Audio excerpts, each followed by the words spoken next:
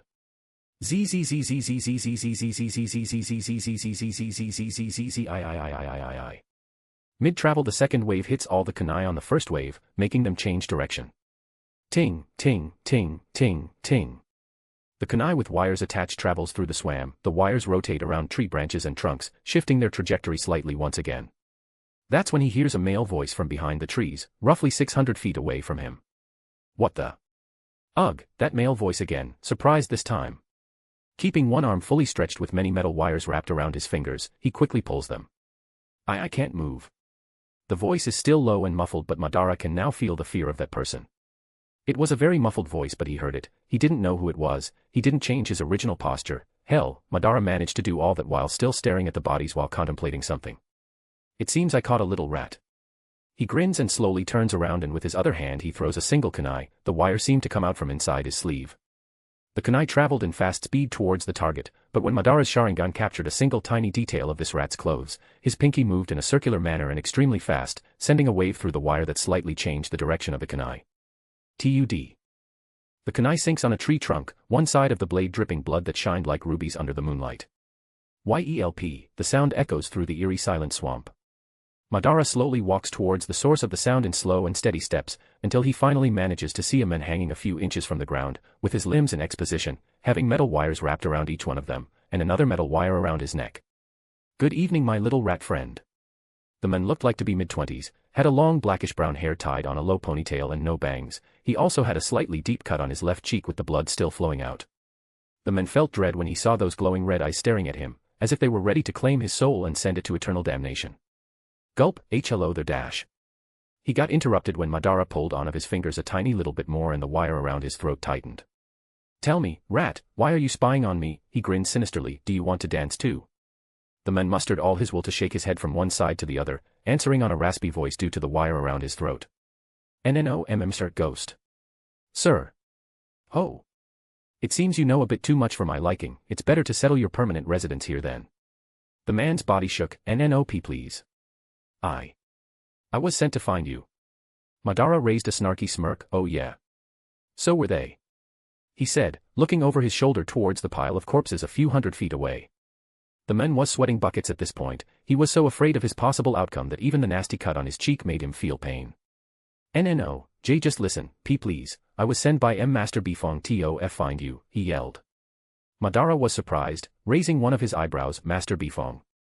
As in? Lao Bifong. Do you know about the patriarch of Bifong family? Asked the man shocked. The Bifong family was very high profile, yes, but the name of the patriarch was only known by people of the high society. Madara got a bit pissed and pulled his fingers a tiny bit again. Answer the damn question, rat. Why yes, ITS Master Lao Bifong, he yelled the top of his lungs. Madara nodded. And what does the esteemed patriarch of the Bifong family wants? He said he had a deal for you that you wouldn't regret. Madara could only smirk. Would you look at that? When God closes a door, he truly opens a window. He nodded. All right then, you will live. For now, moving his hand, he loosened the wires tying the man. He went on his knees and coughed for a whole minute before calming down. Do you believe me? Just like that. Madara pointed to the flying boar sigil on the man's robes. That is the sigil of the Bifong family. I just didn't know your intentions, if you didn't have that sigil on you. Quickly pulling his other hand and another kunai flew back to his grasp. This one was partially stained in blood, it wouldn't be just a cut on your cheek. The poor man could only thank his wife for demanding that he wore his best robes when doing this job. She said he needed to display the elegance of the Bifong family when dealing with other people. That woman is a genius. I will send her for a whole week spa on the hot springs free of charge. Madara turned around. Alright, let's go. The man was confused, but... Mr. Ghost sir, Gaoling is the other way. Who said anything about going to Gaoling? It's time to collect my weapons back. The man saw enlightenment. Oh. I see you will collect your things before going. Madara snorted, I won't be doing a thing. He tossed the man a small bag. You are, now go, chop chop, we can't let Lao Bifong waiting can we? He said with a charming smile, but all the men could see was a devil smirk. Gulp. As time passed, the poor man had to climb trees, walk on muddy waters and crouch under bushes to recover all his kunai and wires. He couldn't stop sweating, feeling Madara's blood-red eyes staring on his back all the time. Madara on the other hand was confused. This man's face and voice, he saw it before, it was way too familiar. Hey, he shouted. The man trembled and straightened his posture. Why yes. Your face looks familiar and I seem to recognize your voice. Have I threatened you before? Asked Madara with a curious and suspicious gaze. And no sir. This is the first time we've ever met, Mr. Ghost sir. Madara could only nod. Okay, go on. Time passed and all the kunai and wires were already inside the pouch that was handed back to him. That's when something in Madara's head clicked and his eyes widened. This man, he looks and sounds a lot like Jackie Chan. He couldn't help but grin. Alright, Mr. Ghost, everything is properly recovered. Shall we go to Gaoling now? Madara shook his head. No, no. I have many things in my hideout. If I'm leaving the swamp, I'm taking all of it with me. Come, follow me, this way Jackie. The men could only follow, but, sir, my name is Lei. Madara just shrugged. Whatever you say Jackie, let's quicken the pace, can't keep your beloved Master Bifong waiting. And just like that, poor Lei became a pack mule, carrying all of Madara's loot for miles. The poor man's legs were already trembling and sore when they finally arrived at the Bifong estate. It took them a week to reach there by foot. Madara didn't have a problem with the idea of bringing his loot here. The Bifongs were filthy rich, they wouldn't bother about some petty pocket changes that consisted his full wealth. To them, what he earned in half year was less than their daily profit. He was well received. First they led him to a guest house, or at least that's what they called it, for him though. This was a fucking palace. God fucking damn it. Who said that money can't buy happiness? Shoot that guy. After taking a shower and putting on clean robes, he was led to the main building of the Bifong estate. He had to admit, this place was a work of art. It felt like a Xianxia clan house, perfect gardens, beautifully decorated koi ponds, all so clean and sparkly that it felt like another world for him. The maids led Madara towards the office where Lao Bifong would receive him. Once they reached the door, they heard a youthful but imposing voice. Come in. The servants left and Madara stepped inside the office. Okay, now these people are just showing off. Rolls and rolls of scrolls on bookshelves that not only had extremely detailed carvings, but also had gold ornaments as extra details, a long desk with piles of documents and gold teals, many shelves made of carved wood with golden handles behind the comfiest looking sofa chair ever, and the fanciest fucking rug he ever saw in his life. Are these threads made of gold? Madara calmed himself and walked towards the desk. Behind it sat a man with brown eyes and a long black hair. It seems he still uses a youngster hairstyle. Well, he should be roughly 20 years now, give or take. The man had a slightly tanned skin. He wore long palace robes in shades of yellow and gold, with some green details here and there. Hello there, Mr. Greedy Ghost, welcome to my humble estate. Madara could only use his full willpower to not roll his eyes at that comment. This fucking prick. Taking a deep breath, he sat down facing Lao Bifong. Madara, my name is Madara. Oh. So, it's Mr. Madara then. Or do you have a family name? Madara could only stop a few seconds to consider if he should openly say about his family. It was a big deal in the Avatar world. After all, you could count on one's fingers how many characters had a family name. Uchiha was all he said. Very well then, Mr. Uchiha, I sent one of my servants to find you in the foggy swamp a few weeks ago. Honestly, I thought that he would take way longer. Madara could only shrug. There was a small party happening in the swamps the night that Jackie showed up. I think he just followed the sounds. Jackie. Lao raised one eyebrow but quickly dismissed it. Anyway, as you should already know, the Fire Nation is on your tail. Your bounty was set for 200 gold taels for anyone that could lead them to you. Not only that, they are searching every village and town on the southeast side of the Earth Kingdom for you. In a month at most they will make a perfect barricade around the area to trap you inside. Madara was rather surprised, not at the Fire Nation's action because he already considered that possibility, but at the Lao Bifong's intelligence gathering and what I'm here for. I honestly doubt that you would go through so lengths for merely 200 gold taels. Lao could only smirk. You are right, we don't need to spend that much time and effort for such tiny amount, but I consider you way more valuable than the gold they offer. You see, Mr. Uchiha, the Fire Nation had plans that were slightly pushed back by your actions. They won't accept that at all. If captured, you will serve as deterrence and example to the population. You know what I mean, right? Public execution. Madara said understandingly. Lao nodded. You are a smart young man, Mr. Uchiha. Although others might see you as a young boy, me along anyone that resides on the top of their respective fields can see what's below the surface. You are a good future investment and we the Bifongs have an offer for you. You will be obviously well paid for your assistance and we will provide something that no one else can, a trustworthy alibi. Madara nodded. I'm listening. Lao smirked. Tell me, Mr. Uchiha, how good are you in doing business? Madara smirked back. Oh. You have no idea. Chapter 12, Contract. The room was brightly lit, although it was dark and cold outside. The candles and braziers inside the room kept a good warm atmosphere as Madara and Lao stared at each other. I want to employ your services to work for the Bifong family for the foreseeable future. What do you think? Asked Lao with a classic merchant smile. Interesting, said Madara, leaning back on his chair, maintaining silence for at least half a minute. Now this became a battlefield, and Madara won't accept defeat here. Everything can be used to gain advantages, even silence. Lao waited but didn't get any response. Instead, he kept the silence going. He knew exactly what Madara was trying to do. Madara kept staring at Lao, then suddenly the corners of his mouth curled up in a smirk. You gotta be more specific than that if you want to do business with me, Mr. Bifong. Lao closed his eyes and rubbed his chin. I want to hire you to work under my instructions. The period may vary. There are many things that someone with your skills can be put to a good use, and many of our projects and goals will take an undetermined amount of time. Madara chuckled. What a lovely way to say a lot and explain nothing at the same time. Lao shrugged. It's part of being a Bifong, but since I value you that much, let's see. I would offer you a 10-year contract, but judging by your expression you wouldn't accept, so let's settle for 8 years. Shaking his head, Madara replied, 3 years it's my limit, Mr. Bifong. Chuckling, Lao replied, now you are driving a hard bargain, Mr. Uchiha. 3 years is the same as nothing. Very few of our projects can be done in such amount of time, if any. 7 years is the standard time in the Earth Kingdom. We can work with that, right? It's not like you can find a better place that will hire you. Others will only see you as a 10-year-old boy, and I doubt anyone can pay nearly 10% of the wage I will be giving you. Madara suddenly grins as he stares at Lao. Not really, Mr. Bifong. You see, someone with my talents have the whole world available to them. Even if I won't be paid as much, it's not like I will lack opportunities. You see, Mr. Bifong, there's something that I am 100% sure that your intelligence network didn't manage to discover about me. Laos raised one of his eyebrows, as Madara extended one finger and a small flame ignited on top of his fingertip. I am a firebender, so I will say it again. 3 years, what's going to be, Mr. Bifong?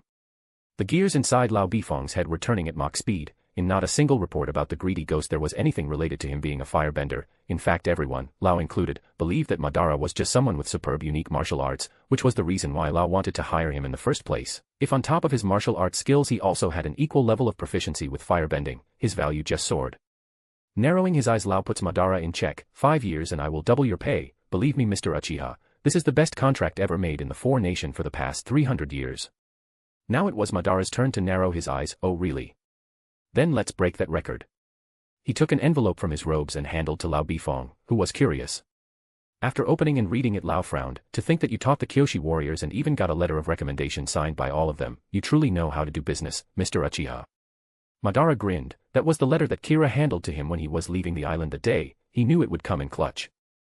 Same offer. Also, I will add a temporary residence inside the estate for you. We will also offer you resources in case you need it. You won't have to pay for food, drinks, even your clothes will be on us for the duration of the contract, and we will have a dedicated location for your firebending practices away from prying eyes. Now it was Madara's turn to frown. He wanted a 3-year contract. He wouldn't have much free time if it was longer than that, but Lao's offer, that was not something that he could simply deny. No one would. Are you kidding me? The silence remained. I also want permission to leave the estate for a specific amount of time. I hope that you can sponsor it for me. If you agree, then we have a deal related to the duration of the contract.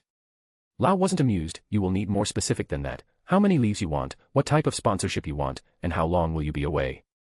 Madara stopped to think for a bit, then he raised 2 fingers. 2 leaves. The first one, it's just a fetch trip. I will require a ship and a crew. It should take a couple weeks at most. If it's just a fetch trip, you don't have to go. Give me the specifics and I will send my people to retrieve whatever you want to retrieve, said Lao. Shaking his head, Madara replied, won't be possible unless they can climb up the Potala Mountains and reach the Southern Air Temple. Lao was shocked. You want to go to that abandoned place? And can you even climb up there? Madara smirked. Of course I can. I was the one that left that thing up there in the first place. Then there was silence again, but this time Lao broke it quite fast. Sounds fair, what about the second one? Si Wong Desert. Lao raised his voice, what? You want to go to that lawless place? For what? There's an interesting library there that I really want to visit, Madara grinned. This trip should take roughly 2 months though, and you don't have to lend me a crew, resources would be welcome though. If you want books we can get them for you, there's no need to waste 2 months in a trip. Shaking his head Madara replied, no, you can't, these are my terms Mr. Bifong, the ball is in your court. Lao narrowed his eyes, if you disappear after going towards the desert and break the contract I will release your information to the Fire Nation, you better not try to trick me Mr. Uchiha. Madara just shrugged, I don't plan to, only an idiot would cross the Bifong family without an equally scary background, and I can be many things but an idiot I am not. Lao nodded, although Madara kept his firebending secret, Lao had 100% sure that he didn't have a background to support him, if he had he wouldn't be in his current situation. Now that we settled the terms of the duration, let's talk about your obligations. I will protect this place with the best of my capabilities, but I won't accept to be sent as an envoy or assassin to do dirty jobs. I will teach your people some of my martial arts, but not all of them. Believe me, they will be twice as strong when I'm done with them. At least they won't be cannon fodder like those Fire Nation soldiers that came to annoy me during my stay in the swamp. Gulp. Lao could only stare wide-eyed at Madara's proclamation. Those soldiers are considered cannon fodder. They go to the Fire Nation Academy for half a decade to learn the art of battle. But then Madara continued, of course I am open to side jobs, but let me tell you right here and right now, if you request me to be a bodyguard outside the city of Gaoling or play babysitter, I will charge 50% extra on top of my wage. How does that sound? Lao could feel a cold sweat running down the back of his neck. How did he know? A sinister grin appeared on Madara's lips. So how about that, deal? Lao could only nod, deal. About my payment. 10 gold taels a day. Sounds fair. Wait, what? How much? The contract was signed by both parties. Madara was incredibly satisfied with the end results. Yes, he would have to stay here for longer than he had planned, but at least he would live like a king and be paid like a god. As for his future plans, all they needed was to be adjusted to his new time frame. Nothing too serious, since one of his goals was to work for the Bifongs in the first place. That was the reason why he requested that letter to begin with. As he walked out of Lao's office, a demonic smile appeared on his face, all according to the Kikaku. Lao Bifong could only stare at the back of the 10-year-old boy walking out of his office while thinking, what the hell are they feeding kids these days? Chapter 13, Cannon Fodder. Roughly a week after his contract with the Bifongs were signed, Madara could be seen walking towards the main residence of the estate. He was wearing the new robes that the Bifongs ordered for him.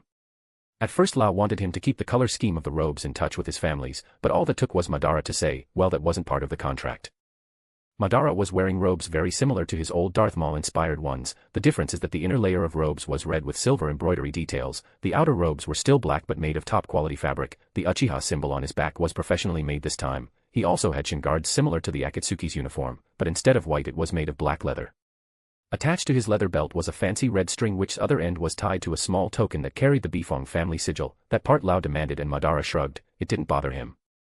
During the past week Madara interacted with the Bifong family a lot. He met Poppy Bifong, Lao's wife, and also, he met the 4-year-old Toph, and considering her behavior he believed that she hasn't learned earthbending from the badger moles yet.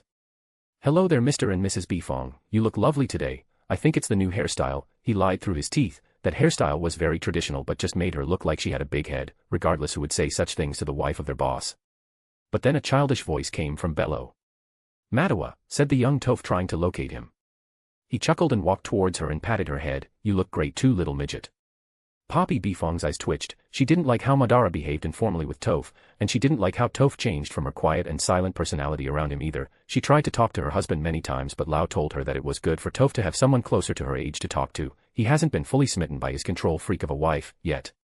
Lao, wanting to prevent any sort of conflict between parties, coughed, Ahem, Mr. Uchiha, today is the first day that you will be teaching the Bifong guards. Although you are a master of your own right, you are still, well, a 10-year-old boy in their eyes. It may become rather tricky for you to control them. Do you want me to send a missive and personally order them to behave?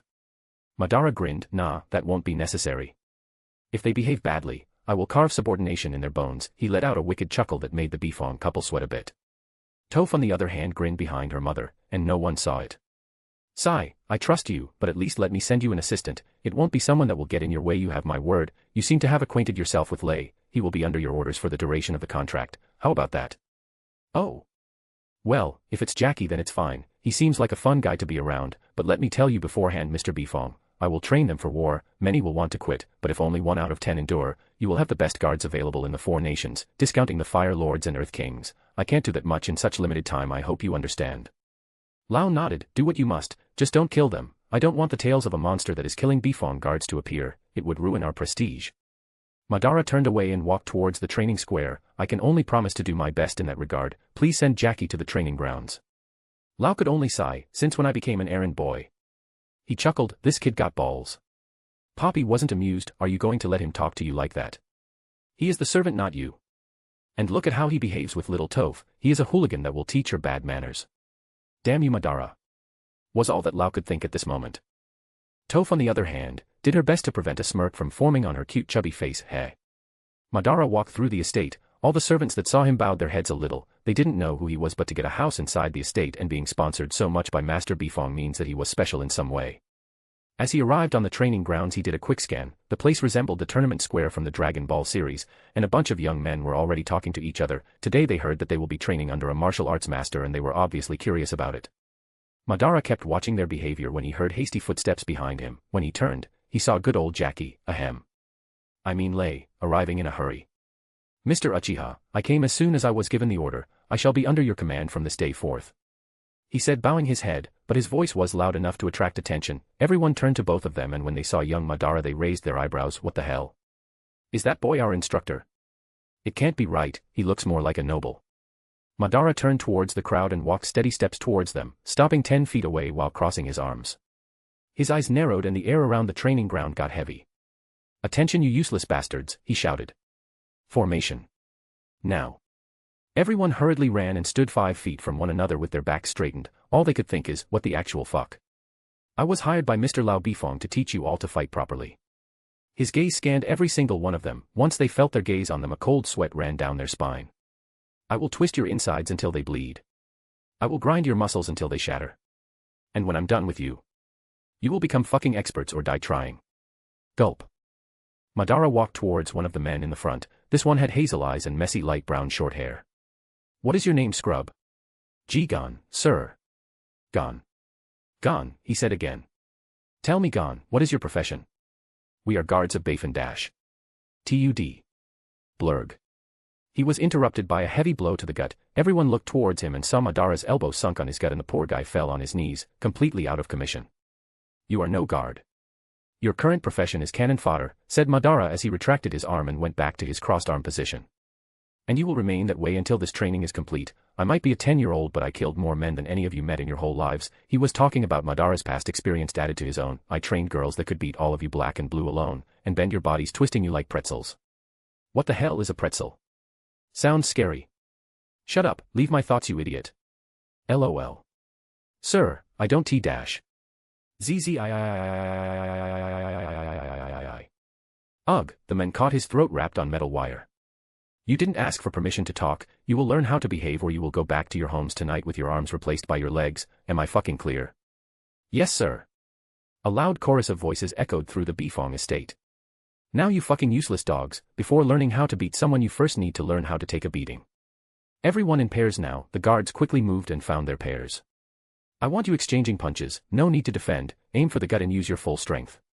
The first 5 that falls down will accompany Mr. Gon tonight, being tied to those poles until dawn, he said while pointing towards the many carved stone columns that decorated the training area.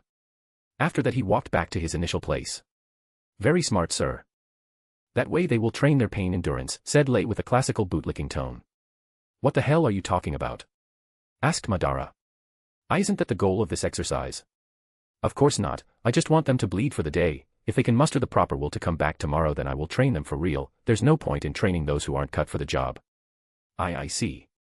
By the way, Jackie, what the fuck are you doing here? I came under Master Bifong's orders to be your assistant, sir. Said Lei nervously. Madara shook his head. No, that's not what I'm talking about. What are you doing here? He pointed to the precise location they were standing. Take those fancy-ass robes off and go join the group. But sir. You are under my command, Jackie, and I am telling you to go and join the damn group. This is an order and all I want to hear from you is, yes sir, are we clear? Why yes sir. Lei was almost crying at this point. He took his fancy robes off and walked towards the group reluctantly. Faster, Jackie! Shouted Madara. Why yes, he started running, god damn it. His wife just got back from the spa and was so happy and glowing that she promised to give him the treat of his life tonight, if he is among the first 5 to fall down. At the thought a dangerous light glowed in Lei's narrowed eyes. Not a chance. Madara hummed as he watched the crowd of grown-up men beating the shit out of one another. Obviously Jackie wasn't the only one that had plans for tonight and no one wanted to be tied up for a wild night with blue balls as an extra adornment. What no one saw was that in one of the cabins nearby a young Toph was playing with her toys. Well, at least that's what she told her parents while claiming that having some fresh air would make her day more comfortable. Her parents didn't see any issue since she wouldn't be leaving the estate and sent maids to accompany her. Right now, she was pretending to play with wooden toys while the maids kept patrolling the perimeter of the cabin, but she could hear what was happening on the training grounds perfectly.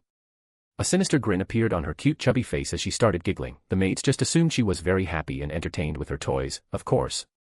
Chapter 14, Properly Handling Criminals. It was a lovely first day of work for Madara. He spent his whole day sitting under the shade drinking expensive cold drinks and watching grown men beating the shit out of one another until sunset. The only disappointment was that he couldn't tie people upside down on the columns as he wanted. Mr. Bifong intervened and prevented it from happening. What a party pooper, so he just tied them regularly with his wires without any issue. They were out cold after all. But Madara was actually shocked by Lei's endurance and strength. It was like he was fighting against the world on his own and outlasted everyone even though he could barely walk back home. It seems I underestimated you, Jackie. You just earned my respect today. He could feel a cold breeze passing through him as he walked towards a secluded location right outside the Bifong estate. The warm setting sun illuminated the roofs of Gaoling like jewels. It was a beautiful city. Walking further from the estate he saw a huge hollow mountain. This wasn't here when I arrived. It seems Lao called some earthbenders to build me a training area. What a thoughtful bastard. He walked through huge metal gates and pulled a lever nearby that closed them, taking his robes until he was only left with his pants on. He found some shelves and made good use of them. Walking towards the main area he found a place very similar to the Bifong estate training area, a large arena that looked a lot like the ones in Dragon Ball tournaments. It seems that everything a Bifong does needs to be grand. Is he compensating for something? Snorting he swaggered his way to the center and sat down. My chi pool stopped increasing after I became 10. It seems that in this world there's only a very tight time frame in which someone's chi pool keeps expanding naturally. That explains a lot about a lot of things. He took a deep breath.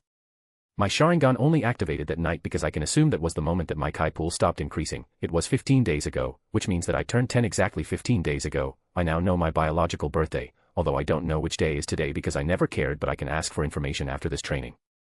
Focusing on his hands in front of one another ahead of his chest, he willed it and a flame appeared. He narrowed his eyes and increased his concentration. Now come on, let's try to achieve that beautiful blue fire. Minutes became hours and he failed in achieving the blue fire. His first theory was that Azula spent twice or thrice the amount of chi to intensify her flames and he tried just that, but that only made the flame go bigger. He was lacking something.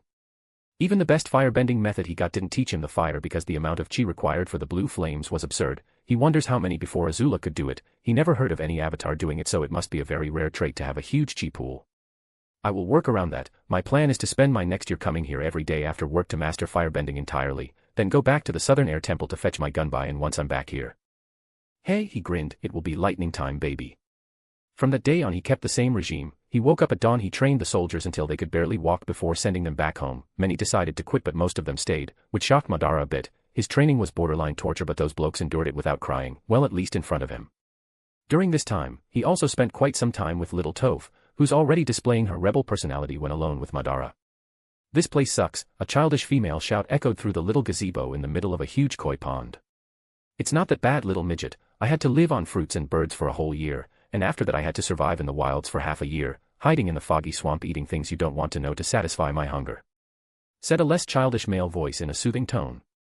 Yes, these were Toph and Madara having one of their secret meetings during the evenings. It needs quotes because Madara was upfront with Lao, who was actually very open and receptive about the idea, and even went a step further and prevented his wife from discovering. After spending quite some time with Madara he was already regretting certain choices in life. Well, at least now he might not end up like a whipped simp. It's not fair. They treat me like I'm a porcelain doll just because I'm blind, complained little Toph. Well, you indeed are blind, but I do disagree with how they treat you, well, at least how your mother treats you. Said Madara. He was trying to make Toph not hate her father like in canon. He might be a pretentious bastard, but he was lovable pretentious bastard. Only you understand me, Madara. I don't know how I would have endured this without you around, she said sulking. That triggered a red alarm inside his brain. If he stays around for too long Toph might not try to run away, and if she doesn't, she won't be able to learn earthbending from the badger moles. Luckily my trip towards the Potala Mountains will give her the push to run away from home. If 2 weeks is not enough, I can only rush to the desert and take my 2 leaves back to back so she can follow her canon route. It's not hard to understand you, or do you think I can't see your smirk when I make grown men cry? He asked while chuckling. Toph grinned. That's how it needs to be done. You beat the shit out of them and one day I will do the same. Madara patted her head gently. Yes, make me proud, little midget. But she slapped his hand. "Don't pat my head, I'm not a dear dog," she pouted and crossed her arms. "Aye, whatever you say," he said softly while patting her head once again. This time she didn't stop him. After that night Madara kept his part of the bargain. He trained soldiers daily, took no day offs and trained on his own. During his stay in the Bifong estate he stopped 2 abduction operations against Little Toph and 1 assassination attempt on Lao Bifong's life, which earned him the full trust of the patriarch of the Bifong family. Well, except the big head, she still disliked him very much. After a year of work Madara was walking towards the gates, his crew was waiting for him, and even Lao himself showed up to see him off with Little Toph, who was doing her hardest to not cry at this point. Tough earthbender or not, Madara became her big brother and she didn't want him gone. She would feel lonely and trapped again. "Be safe, Madara," said Lao. Since the assassination attempt, he became way more casual with Madara and started calling him by his first name like friends. "And come back soon. Little Toph will miss you dearly." Madara chuckled. "Yeah, I will miss this little midget too." He looked at her for a bit, seeing her pouting but doing her best to keep her princess persona, before turning to Lao. "As for you, Mr. Bifong, take care of your health." Lao shook his head. "You know you can call me Lao at this point, don't you?" Pointing to the servants nearby, Madara replied, "Yes, but the word would spread and a certain someone would hate me even more." "Ha ha ha ha." Lao let out an awkward laugh. Toph walked forward like a princess and gave him a signal, to which he understood and lowered his head. They had their own signal language at this point. Every time Toph wanted to say something to him, something that would break her princess persona in public, she would use certain signals. "If you don't come back, I will beat the crap out of you the next time I see you," she whispered in a way that only he could hear. After that she elegantly walked back to her position by Lao. Madara grinned and stood up. "Very well, it shouldn't take long, 2 weeks give or take. Don't go dying on me, Mr. Bifong. You still have 4 years of gold tails to pay me." Lao just grinned back. And like that they parted temporarily. Well, that was until a shout came from behind. "Wait. Mr. Uchiha, wait." Everyone turned back to see a man in elegant clothes running towards them. "Jackie. What the hell are you doing here?" asked Madara confused. "I'm going with you, sir. I'm your assistant, it's my job to help you," he said firmly. Looking at Lao and seeing him smiling and nodding, Madara could only sigh. "You better not slow me down. Come, you will be carrying my luggage." He tossed his backpack to Lei. "Yes, sir." Lei caught it and walked towards the rest of the crew. He changed since he started his daily exercise with the guards under Madara's cruel torture. At first, he hated it, he barely could enjoy his wife and was in constant pain, but after the first 6 months, his body became tough and his six-pack was at full display. His body became so well-defined that his wife attacked him at nights and displayed many new kinks that he never knew. From that day forward he vowed to always follow Madara with all his heart. After traveling for half-week towards the nearest port city, they all entered the Bifong-owned boat, a huge flying boar on the sails that scared people away. No one wanted to fuck with the Bifongs. One word, one bounty, and they would be hunted for life, even by their close relatives. Money had that much power. The trip was actually very comfortable. Even the ship was like a small palace stocked to the brim with luxury food and drinks. Damn, he is being spoiled rotten here. Pirate ship ahead. That interrupted Madara's meditation. His eyes slowly opened, displaying his blood-red Sharingan. He stood up and walked out of his cabin with slow steps and a neutral expression on his face. Everyone that saw him made way for him. Those eyes were scary. "Yes, sir, they are coming for us. These pirates don't care about the Bifong family. We should prepare for battle or for escape. Give us the order, sir." Pirates were different from the mainland bandits. There's no way to escape through the water, even for a waterbender, since they were quite far from the mainland, and they can just erase all the witnesses. The Bifongs would be furious, but they wouldn't have anyone to target. Storms were very common on the open seas after all. Madara reached bow of the ship and stood on top of the railings, his black robes and long spiky black hair moving with the wind. "Keep current course, I will handle this." Gulp. Madara watched the pirate ship getting closer and closer with a demonic grin forming on his lips. "I always wanted to do this." He formed the horse hand sign with both hands in front his chest, took a deep breath and said out loud, "Katan, Kuka Mekyaku." And just like that the world was set aflame. Chapter 15, Inferno. A group of pirates that usually raided specific routes between the Fire Nation and Earth Kingdom decided to relocate their usual route due to the recent Fire Navy moving east. They couldn't keep their operation for a while, so they had to go south. The captain was a scarred woman with a long black jacket. She had tanned skin and dark brown hair to complement her one blind eye, which had a long scar, and part of her partially burned scalp on the right side of her head, which makes her have a rather Vikingish hairstyle. She had a vicious air around her, wearing a crop top under her long coat that exposed her scarred yet well-defined abs, long puffy beige pants and dark brown long boots. She was tall for a woman, but anyone could see that she would have been a beauty if it wasn't for her damaged body, considering how beautiful her cyan blue eye was. "Captain, we spotted a ship starboard side," said one of her henchmen, offering her the spyglasses. Taking the item, she turned towards the location. "Aren't those sails from those rich fuckers from the Earth Kingdom?" she said as she looked at the sails of the ship. Captain, they are filthy rich."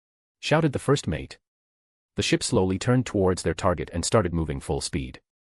The captain walked towards the bow of the ship and stared at their prey with expectant eyes. A Bifong ship was a motherlode to any pirate. She may be afraid of consequences, but the sea is their realm. They could always erase all witnesses and no one would ever know. She kept staring at the other ship until she saw someone stepping on the top of the bow's railings. She focused her spyglass and saw a young boy with long black hair and black and red robes that looked a bit too fancy for some common servant to wear, but it was when she focused on his eyes that her heart skipped a beat. Those blood-red eyes staring directly at her from so far away, she could see him perfectly due to the spyglass, but why is she feeling like he can see perfectly as well without even needing one? Seeing him making some strange hand sign, she was confused. Is that the rich way to sign for peace or something? 1 second later the world turned red. She couldn't even describe it because the term massive didn't sound accurate enough. A gigantic wave of fire was launched on their direction, devouring sea water like a hungry beast and leaving a huge cloud of vapor behind. It approached them at high speed, roaring like an angry stampede wanting to trample everything in its way. Roar. She felt insignificant in front of such display of power. Quickly turning around, she dashed towards the cabin while shouting in panic as she ran. Brace yourselves. The sails burned before the wave even got there. It was so hot that people were sweating from both dread and heat way before the wave reached them. Even the captain's skin started boiling while running as the disaster came closer and closer. All the greed and lust for gold disappeared in a sea of fire. On the opposite ship the situation wasn't so different. Every crew member stared wide-eyed at the massive wave of fire that roared towards the pirates. This absurd level of power wasn't something they ever saw or even hear about it. Some kept staring at the fire absent-minded, some stared at the young boy in black and red wondering if he is an ancient dragon in disguise. Jackie on the other hand looked up, wondering if Sozan's comet had returned. After the wave devoured the ship, it slowly faded away, leaving behind a thick cloud of vapor everywhere. The pirate captain was on her knees inside the captain cabin, with smoke coming out of her entire body. Her jacket was half burnt to cinders, her pants were devoured and now they could barely cover up to her thighs. Her boots and top were still intact, but that was because of the boots' materials and because the jacket took most of the damage head on. She breathed heavily and tried her best to not lose consciousness here. She used every amount of chi she had to pull the water out of the ocean and create a barrier around her. It wasn't a perfect barrier, she didn't have enough time to make one of those. She had to compensate the sloppiness with chi and that costed her dearly. She was barely awake. Cough, cough, she heard her first mates coughing outside. Core, are ye still with me? She spoke as loud as she could, taking deep breaths between words since she was beyond exhausted right now. Her voice turned raspy due to the feeling of dehydration. Ca. Captain. A weak voice reached her ears and she mustered her whole strength to walk outside the cabin. What she saw brought her despair, fear and sadness. Corpses with boiled skin everywhere, the ship charred like charcoal, falling apart. A slightly bigger wave would break the hull. Captain. The voice again. She hurried and looked around and spotted her first mate completely burned, massive lumps of ruined flesh all over his body. There's no way to save him, it's just a matter of time now. We. Shouted V. Left. Were his last words. He nodded and lowered her head. We should've. Although sad she was a pirate, there was no romance between crewmates here. Those who fell behind stayed behind. What made her like this was another thing. Her first mate, just like her, was a waterbender, and she didn't have any doubt that he used his skills to protect himself with water, but even doing that he ended up like this. If I didn't reach the cabin in time. She could only gulp at that thought. Her thoughts were interrupted by a childish male voice. Oh, so there are survivors after all. Turning her head towards the source of the voice, her one good eye captured the sight of the same young man from the spyglass, standing there on top of the charred deck with an indifferent gaze, his red eyes glowing through the fog. How should I call you? He asked. Kalia, she answered. She wasn't stuttering or anything like that, she was just that tired. Very well, Kalia, from now on your residence will be inside our brig. I have some questions for you if you don't mind. Was all she could say before her world turned black and she passed out. The rest of the crew jumped onto the charred ship and started looking around. Paper and other fragile items were long gone, but gold and precious metals obviously endured the flames. They looted everything they found under Madara's orders, good paycheck or not. No one would throw away some extra income that just falls on your lap like that. Kalia was first sent to a cabin to be treated. Madara needed her alive to get some information. He hasn't traveled across the 4 nations yet, so any information would be welcomed. It took a whole day to complete Kalia's treatment. Once she woke up, she was escorted to the brig. She didn't complain or anything, just followed instructions. During those 24 hours the crew was silent, especially around Madara. Most of them, excluding the few handling the ship and medics aboard, were trained under Madara's torture, and they knew Madara was no joke when it came to martial arts. His firebending was also an open secret at this point. Although one talked about it, everyone knew, but no one ever saw him using it before. Today was the first time, and no one would be able to forget it. Kalia was resting, sitting on the ground and leaning her back against the metal bars, waiting for whatever it was to come. Having captured many prisoners before she knew of her possible outcomes, but having a possibility of life was still better than having certainty of death. She heard light footsteps walking down the stairs, coming towards her. She slowly turned her head and her eye captured the same boy again. This time his eyes were pitch black though, that made her rather curious. She never heard of such a skill. "So, Kalia, are you enjoying your stay?" asked the boy. "Ye rich folk brigs are better than the old cabin," she chuckled in response. Madara chuckled in response. "I can't deny that, these people are rather excessive." "These people? Aren't you one of them? Judging by ye clothes." Madara shrugged. "They pay me, they house me, they outfit me and they feed me, what can I say?" She laughed. "Ye live the life of a king." He laughed as well. "I can't deny that either." After that a brief moment of silence she spoke first. "So, what you wanted to know?" "Oh. Don't play dumb with me. I know ye left me alive for a purpose. Me gold and me ship are gone, so the only reason I am treated and alive is because ye need something I might know. You are rather smart for a pirate. And how do ye think I became a captain in the first place?" "By riding on a sea of cocks," she snorted and spat on the floor. "If those whores use their bodies, I use me brains." "Commendable," Madara chuckled. "With a look like yours I thought you would do exactly that, to be honest." She snorted again and ignored his remark. "You are from the Northern Water Tribe, aren't you?" What? She was shocked by his spot-on question. Yes you are," he grinned. "What difference does it makes? And ye haven't told me what ye wanted." "Alright, let's start with that then. My name is Madara Uchiha." "Ye already know me name, Kalia." "I initially wanted to interrogate you while giving you false hope of life and eventually get rid of you," he said with an expressionless face. And what changed? She wasn't surprised. She did the same many times over. "Your brains, that's what changed. Tell me, Kalia of the Northern Water Tribe, would you be willing to work for me?" Madara grinned. Chapter 16, Going Back Home. Before the chapter 1 want to post the artwork made by myself of the MC in his clothes, although I made it how he would look on his late teens, around canon time. Kalia raised one eyebrow. "Work for ye? Are ye serious? Ye just took all me gold and destroyed me ship, why would I accept?" "Precisely because of that. You have no gold and you have no ship. Your crew of misfits are also gone. Even if let you go you would have to scrap the bottom of the barrel and start all over again. How many years would it take?" She closed her eyes. "And, if hypothetically I accept it, what would be me obligations?" "What do you want from me?" "Well, if hypothetically you accepted, I would sponsor your voyage, give you enough money for a new ship and hire some actually trustworthy crew instead of a bunch of criminals." Her eyes opened a bit and she stared at him. "And what exactly would ye order me to do?" "Explore the seas, record the latest news and interesting rumors for me, and anything else I want you to do," he shrugs. "Anything else? That's rather vague. What if ye order me to sail to the biggest fire nation volcano and eat lava then? Will ye hunt me down if I deny?" Madara chuckled. "Well, that's rather extreme, isn't it?" "I won't request anything like that," said the men that burned me ship and me crew to cinders. Shrugging he replied, "Guilty as charged, but you came to raid my ship, you can only blame yourself for that outcome." Her gaze turned serious. "And why would ye trust me? Ye said yourself that I came to raid ye." "I'm a pirate, only a complete moron would trust a pirate." Madara laughed out loud, extended one of his hands and grabbed one of the iron bars of the little jail. "I won't trust you, I don't need to trust you. I know your face, I know your name and I have all the money in the world to hunt you down." Smoke started to escape from under his grip. "And you will learn, Miss Kalia, that double-crossing me and eating lava have one thing in common: anyone can do it, once." Kalia stared wide-eyed as Madara turned and left, shifting her gaze to the red-hot bent metal bar with finger marks, like it was squeezed, and gulped. Damn, is that even considered firebending at this point? Madara climbed up the stairs, removing his ruined black glove while clicking his tongue. He stared at the burned skin of his palm. "Sure is intimidating, but it hurts like hell. Won't be doing that again." The rest of the trip was fine. Madara kept meditating most of the time, people still avoided him in fear. That brought some peace to his trip, but he knew that he needed to solve that issue. Fear is good for deterrence but awful for building trust. People might start seeing him as a threat instead of an ally, and that would complicate things. Sigh, if only they knew. Madara said while staring at the ceiling. His fire wave sure was impressive, was on the level of Ozai's firebending after being enhanced by Sozen's comet. The problem was it emptied his chi pool. He could still firebend after doing that, but not for long. If he had to guess, he would say it was below 1/3 after his great fire annihilation. Grabbing his gunbai went without a hitch. He left the ship alone, ran up the mountain while forcing himself to forget the debacle of the last time he ran on this mountain. Before coming down again, he had one final tour around the temple. This was his first home in this world, although awfully uncomfortable, he had to admit. This place brought him peace like no other. Perhaps that's why the monks built it here. There's just something special about this place.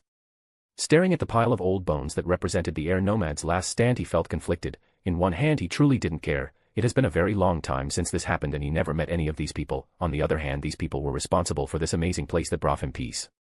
With a sigh, he let go of his gunbai and started digging graves all around the gardens and filled them with the old bones of dead monks, the final one being Monk Gyatso. Madara went an extra mile for this one and made a makeshift tombstone using some debris from destroyed walls, attaching his necklace on it so Aang could see it. The Avatar needed his wake-up call, and this necklace meant nothing for Madara anyway. Leaving it here for Aang would be a better choice. It took a whole day to finish the graves. He ran down the mountain with the gunbai attached to his back like a true shinobi. The weapon was still way too big for the current him, but at least he could run around while carrying it now that he was 11, even if he had to carry it sideways. Lei was the responsible for the crew while Madara was gone. He, like everyone else, was rather conflicted inside after the fire wave incident. He didn't know how to behave near Madara, but before he could be dragged even more into these negative feelings, he slapped both cheeks hard and stood up. "Wake up, boys, Mr. Uchiha will be back at any minute now and we will prepare a good feast for him," he said out loud. Silence reigned supreme. "Mr. Lei, aren't you afraid of Mr. Uchiha?" That power dash. Before he could continue, Lei slapped him on the face. "Wake up. Mr. Uchiha was always strong like that. He is the same person that he always was. He trained you, me and other 10 men in the ship. He gave his all to teach us. He never missed a day. Mr. Uchiha made us all better soldiers, and now you are afraid of your mentor. Don't you have any shame?" He yelled the last part in anger. "But. No buts. He will be arriving any minute now. Imagine how he is feeling right now with all of us ignoring him, afraid of him. You all forget that he is only 11 years old. Do you really want to mistreat someone who went above and beyond to teach you the best he could? Mr. Lei is right. Mr.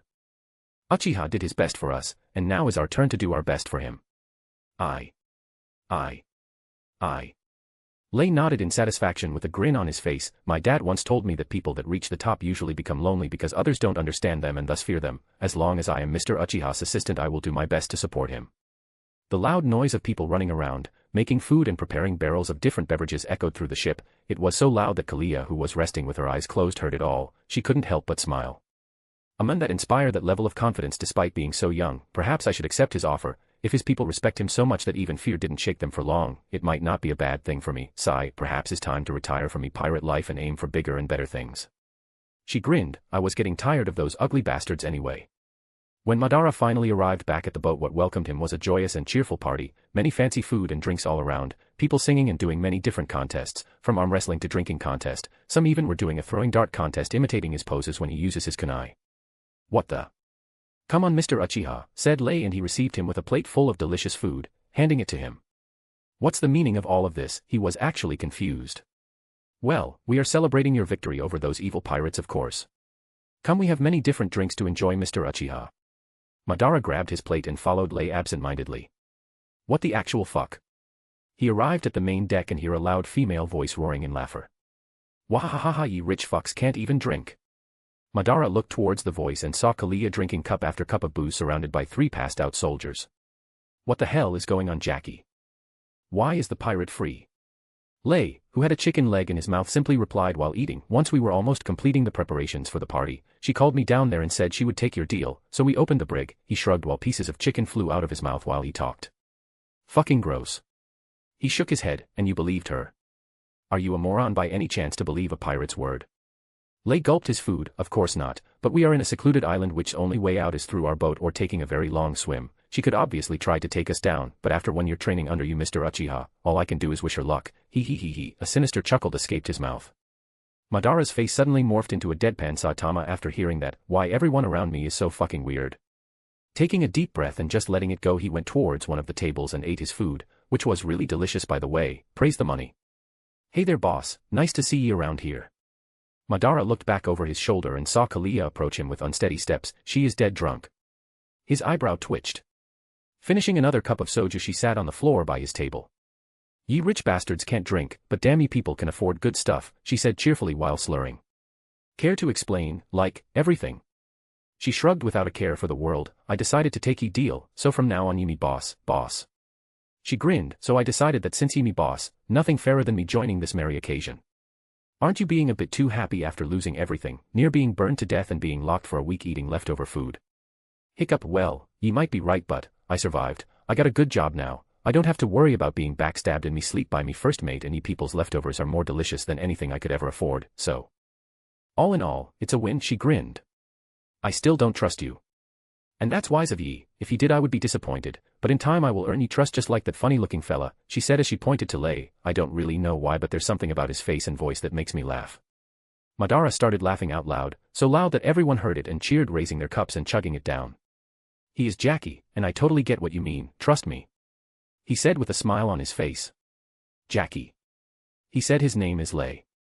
Madara frowned. From now on you will be calling him Jackie, that's my first order. This time was Kalia's turn to burst out laughing. Aye, Captain. The festivities lasted the whole night and they had to wait one extra day to go back to the sea. Everyone was wasted. Even Madara enjoyed soju that night and he didn't leave his cabin for a whole day. Goddamn child body can't even take alcohol. Fuck. The next day everyone woke up early in the morning, cleaned the mess and prepared to sail once again. Jackie was overseeing all of it like a hawk, not letting anyone slack. He knew Madara gave his word to the Beefongs that he would be back in 2 weeks and he would make it happen even if he had to slave these men to death. Hurry up, men, he shouted. Ugh, he hears a childish voice behind him, and turning around he saw Madara with a hand on his forehead. He grinned and approached. Mr. Uchiha, everything is ready, we set sail on your command. Madara could only wryly smile and shake his head. You didn't have to do all of that, Jackie. But, thank you, he said as he walked past Lei and walked towards the crew. Lei stared wide-eyed at the 11-year-old and a satisfied grin appeared on his face. No worries, Mr. Uchiha, I'm your assistant after all. Smiling, Madara turned to the crew and shouted. All right, boys, it's time to sail back home. Kalia, take the wheel. Aye, Captain. Chapter 17, Disappearance. They took 5 days for them to reach the Earth Kingdom again, all thanks to Lei the slaver. The poor crew hugged the ground once they stepped on land, many with tears falling down the dark circles under their eyes due to sleep deprivation. Many people started to think that Lei was spending a bit too much time under Madara's tutelage and was starting to absorb some of his traits, the worst traits. We couldn't even sleep properly, you fucker. The crew kept moving inland towards Gaoling at a comfortable pace. Once they reached the great city was already sunset and Madara went to his training cave with Kalia and Lei. The rest of the crew ran to their houses to get some sleep, some left after spreading some sailor's speech out loud through the clean city streets. You will stay here for a while, Kalia. This place is my training grounds and there's a bedroom and a bathroom inside. You can use the main area to practice your waterbending if you need or want, and Jackie here will be responsible for bringing you meals. Madara said. Kalia whistled. This is a damn fancy place to train, money be praised. The corners of Madara's mouth raised into an understanding grin finally. Someone gets it. So, how long will I be staying in this fancy place? She asked. I will check how's the situation inside the estate and will come back later tonight to discuss future plans. For now go and take a bath and rest. He turned to Lei. Jackie, bring her food and clean clothes later. I know Lao Bifong won't give her anything, so give her one of my old black robes that I brought with me. The ones that are too big for me. It might not be perfect for her height, but it's better than nothing. Leave it to me, Mr. Uchiha. Lei bowed his head. The duo left Kalia to her things and walked back to the estate. It wasn't far, roughly 10 minutes away, but when they entered the estate, the mood was heavy. Something isn't right. Hastening his steps, Madara went straight to the main residence with Lei on his tail. Reaching there, he informed the maid that he was back and asked to inform Mr. Bifong that he was back. Less than a minute later she requested him to enter his office, and when he entered, he heard a loud female voice exclaiming anxiously. You have to do something, it's all his fault and you know it. Madara was faced with the sight of a grim Lao Bifong listening to the shouts of a panicked Poppy Bifong. Once they turned and saw him, Poppy rushed towards him while pointing fingers. It's all your fault, we shouldn't have ever allowed you inside our home, she yelled like a crazy person. Lao kept his cool but his face was serious and grim. Poppy, leave us, he said. No, I will not allow him to swindle you again. This boy is a disaster, everything is his fault, even you stopped listening to me like you used to before this pest arrived and ruined our lives. Lao lost it and raised his voice. Poppy, leave us now. The poor woman could only let out a yelp and run away in tears. It was the first time her husband ever yelled at her. He was always so calm and gentle. What dash? Madara tried to talk but was interrupted. Toph disappeared. One of the maids saw her earthbending through the wall. said the men with a serious tone staring at Madara's eyes. Madara was relieved. Since Toph ran away, she will finally learn from the badger moles and develop her skills just like in canon, but he had to keep a straight serious face. How long has it been? Asked Madara. 3 days. Said Lao. I will go look for her. Yes, you will, he said, narrowing his eyes. Regardless of being friends with Madara at this point, he knew Madara and Toph were quite close, and he also knew that Madara's personality could very well rub off on Toph, especially at such young age. Kids absorb things like sponges. He had no doubt that Madara had an indirect fault for what happened. Madara nodded and turned around to leave when he heard Lao's final words. We believe that she is on the foggy swamp. Madara, do you know what that means? Madara stopped on his tracks and his eyes widened. Hurriedly he turned to Lao with a panicked expression. You can't be serious. Lao just nodded and said nothing. But, it has been a year. Yes, but they never caught you. Do you think they gave up? No, they are angrier than ever. They will not stop until they find you, or someone to take the blame for your actions. Madara's heart raced at this point. If the Fire Nation finds Toph before he does, regardless of being a blind little girl, they wouldn't care. Yes, the 12-year-old Toph Bifong could play with Fire Nation bastards like they were children, but the 5-year-old Toph with no earthbending mastery whatsoever. A cold sweat ran down the back of his neck at that thought. Say no more, said Madara as he dashed out of the office full speed towards his house. Music time. Play Naruto OST Chain Explosion, full. Once inside, he threw his fancy robes on the bed and started wearing his full black old ones, putting all weapons he had inside his sleeves, wrapping the metal wire perfectly inside his robes. If it's the greedy ghost that they are looking for, the greedy ghost is exactly who they will find. His blood-red Sharingan activated immediately. As he ran out of his house, he stopped a maid on his way. Tell Lei that he should let my guest know that we might need to speed up our plans, he said on dark somber tone. The poor maid was terrified of those red eyes. These are not human eyes. She nodded while shaking in fear, and he just ignored her reaction. He had bigger problems right now. He ran towards the nearest wall of the estate and climbed it, jumping on the tree nearby, disappearing with the setting sun. It was a dark night. The sky was cloudy and the moonlight was completely hidden behind the stormy clouds. It would rain at any moment as thunder echoed from above. Between the trees, a small girl covered in mud could be seen running while being guided by big badger moles. Toph had escaped her home 3 days ago and found herself lost in the foggy swamp. After half a day, she was discovered by big brown badger moles that resided in that specific region. Initially scared, she tried to escape, but being blind prevented her from doing anything. Eventually she discovered that the badger moles were rather pacific creatures. Not only that, she made friends with them, and by following them for 2 days she already discovered a few things about earthbending. A few hours ago, she was asking the badger moles to help her to find her way home. Her parents must be really worried by now, and she was afraid of implicating her big brother Madara in this mess. Just like Appa and the dragons, badger moles could roughly understand human speech and led her out of the cave, cleaning the road through the swamp for her. Halfway through her trip though, she was spotted by a Fire Nation scout, and that scout shouted out loud and called for all the nearby soldiers that called even more soldiers, and right now she was running covered in dirt and bruises through the swamp from a wave of soldiers that followed behind while shooting fire. Thanks to the badger moles' earthbending, they managed to create some distance, but the creature was too big, thus easy to spot. Toph was too slow, and the soldiers were too many. She was already exhausted when she fell on the ground after tripping on a tree root. Before getting up, she heard a raspy voice. We finally got you. A thunder echoed on the sky and illuminated the Fire Nation soldier behind her. She couldn't see, but she knew she had no hope at this point. The badger mole fought a couple other soldiers that were trying to catch up. The man raised his fist and a flame was ignited. But before he could finish the attack, his body stopped moving. The fire was extinguished and his arm dropped. All that Toph heard after that was a light thud sound followed by a louder thud sound. There was no scream. Are you all right, little midget? Toph's eyes widened as heard a very familiar voice. Madara. She felt a hand patting her head. It's good to see you safe. She could feel the warmth of his touch even though he wore gloves. Looking around, Madara stared at the massive wave of soldiers approaching and threw 2 kunais towards the soldiers fighting the badger mole. They both yelled in pain and dropped on the ground. The badger mole turned towards him cautiously, but when he saw how Madara and Toph seemed to know one another, it approached them and nodded in appreciation. Toph, can you feel the ground already? He said with a serious tone. How did you? She was shocked. She roughly learned that yesterday. How could he possibly know? We have no time for that. Use your skills and run away from here. He turned to the badger mole. Please lead her to safety. The beast nodded and poked Toph with its nose, telling her to follow him. But dash. No buts. Leave now, he shouted. She gulped and nodded. And don't worry, your badass brother won't be bested by these pesky cannon fodder, he said on a snarky tone. She said nothing, got up, and with the help of the badger mole she started to move away. Not long after, the whole battalion of firebenders arrived at the place, led by none other than Commander Zhao, Zhang's son, that took the mission to destroy the greedy ghost for the sake of revenge. He had a higher rank than his father due to his own connections and ruthlessness, a thing that his father lacked. So, you're the greedy ghost, I presume. We finally meet. I thought you would keep hiding inside your hole, too scared to come and face the consequences for your actions. Madara laughed.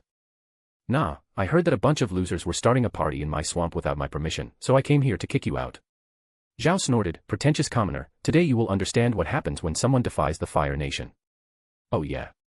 Madara smirked sinisterly and assumed his fighting stance while pulling a bunch of kunais, holding them between his fingers, and stepping on the decapitated head of the soldier that tried to hurt Toph. Then let's dance.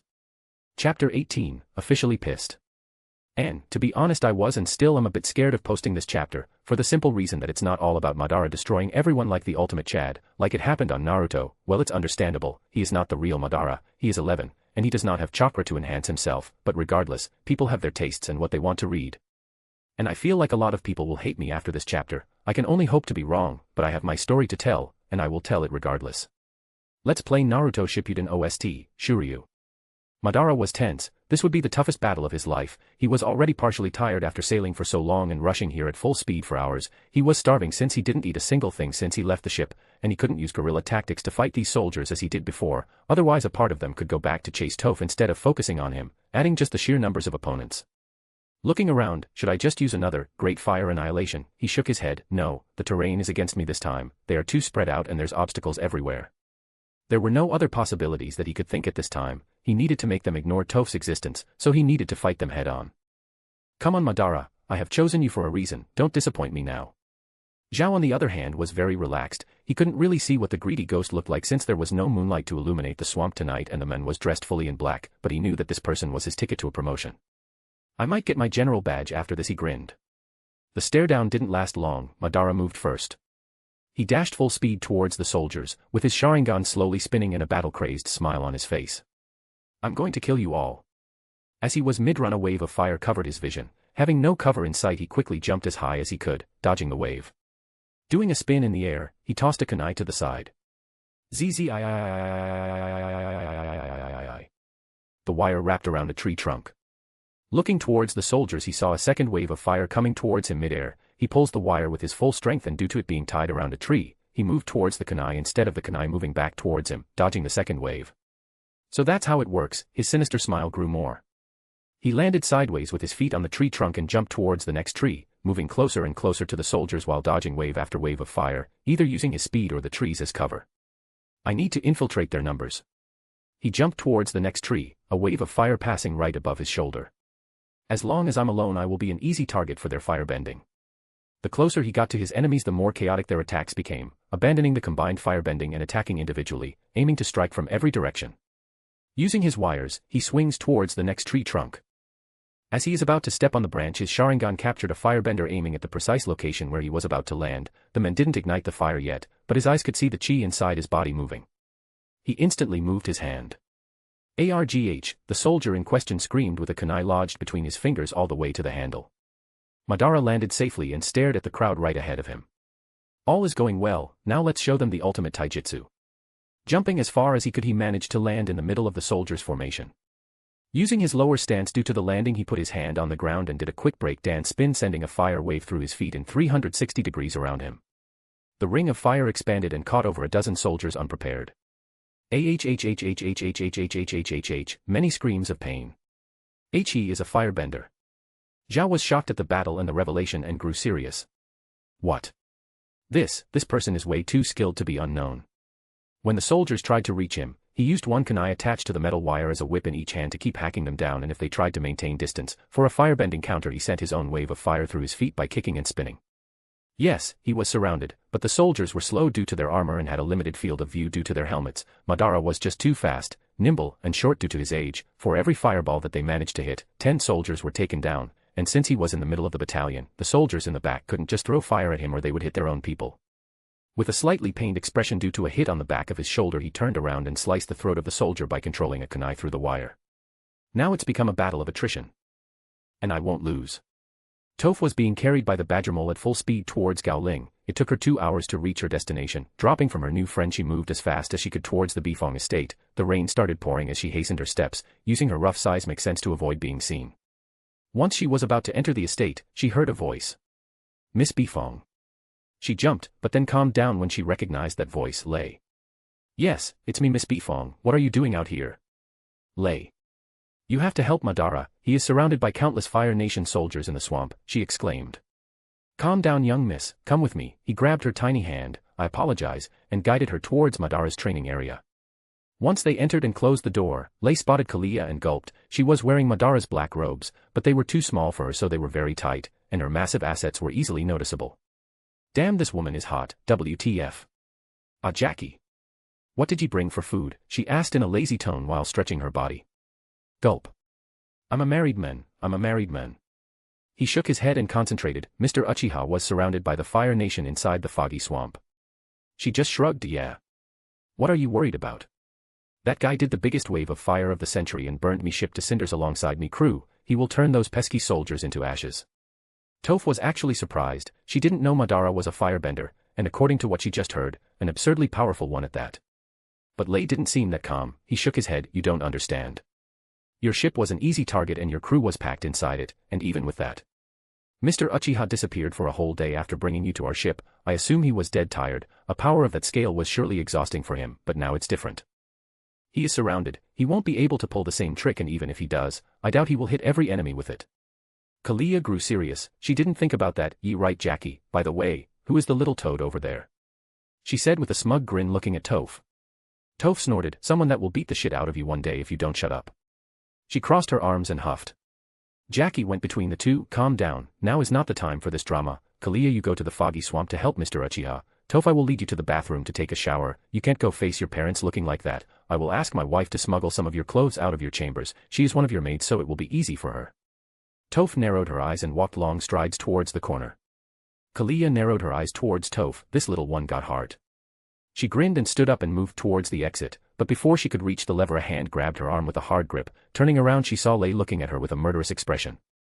If you dare to betray Mr. Uchiha, I will hunt you down and kill you myself, he said in a low and somber tone while his narrow eyes kept staring at hers. Swapping music, emergence of talent / Hyakariaren from Shippuden OST. Back on the battlefield, Madara was surrounded by corpses. He kept killing soldier after soldier, but they seemed to never end. There were already beads of sweat covering his forehead. Are these fuckers respawning or something? He crouched, dodging a point-blank fireball, grabbed the soldier's wrist and throat with his hands and used him as a shield against another fireball.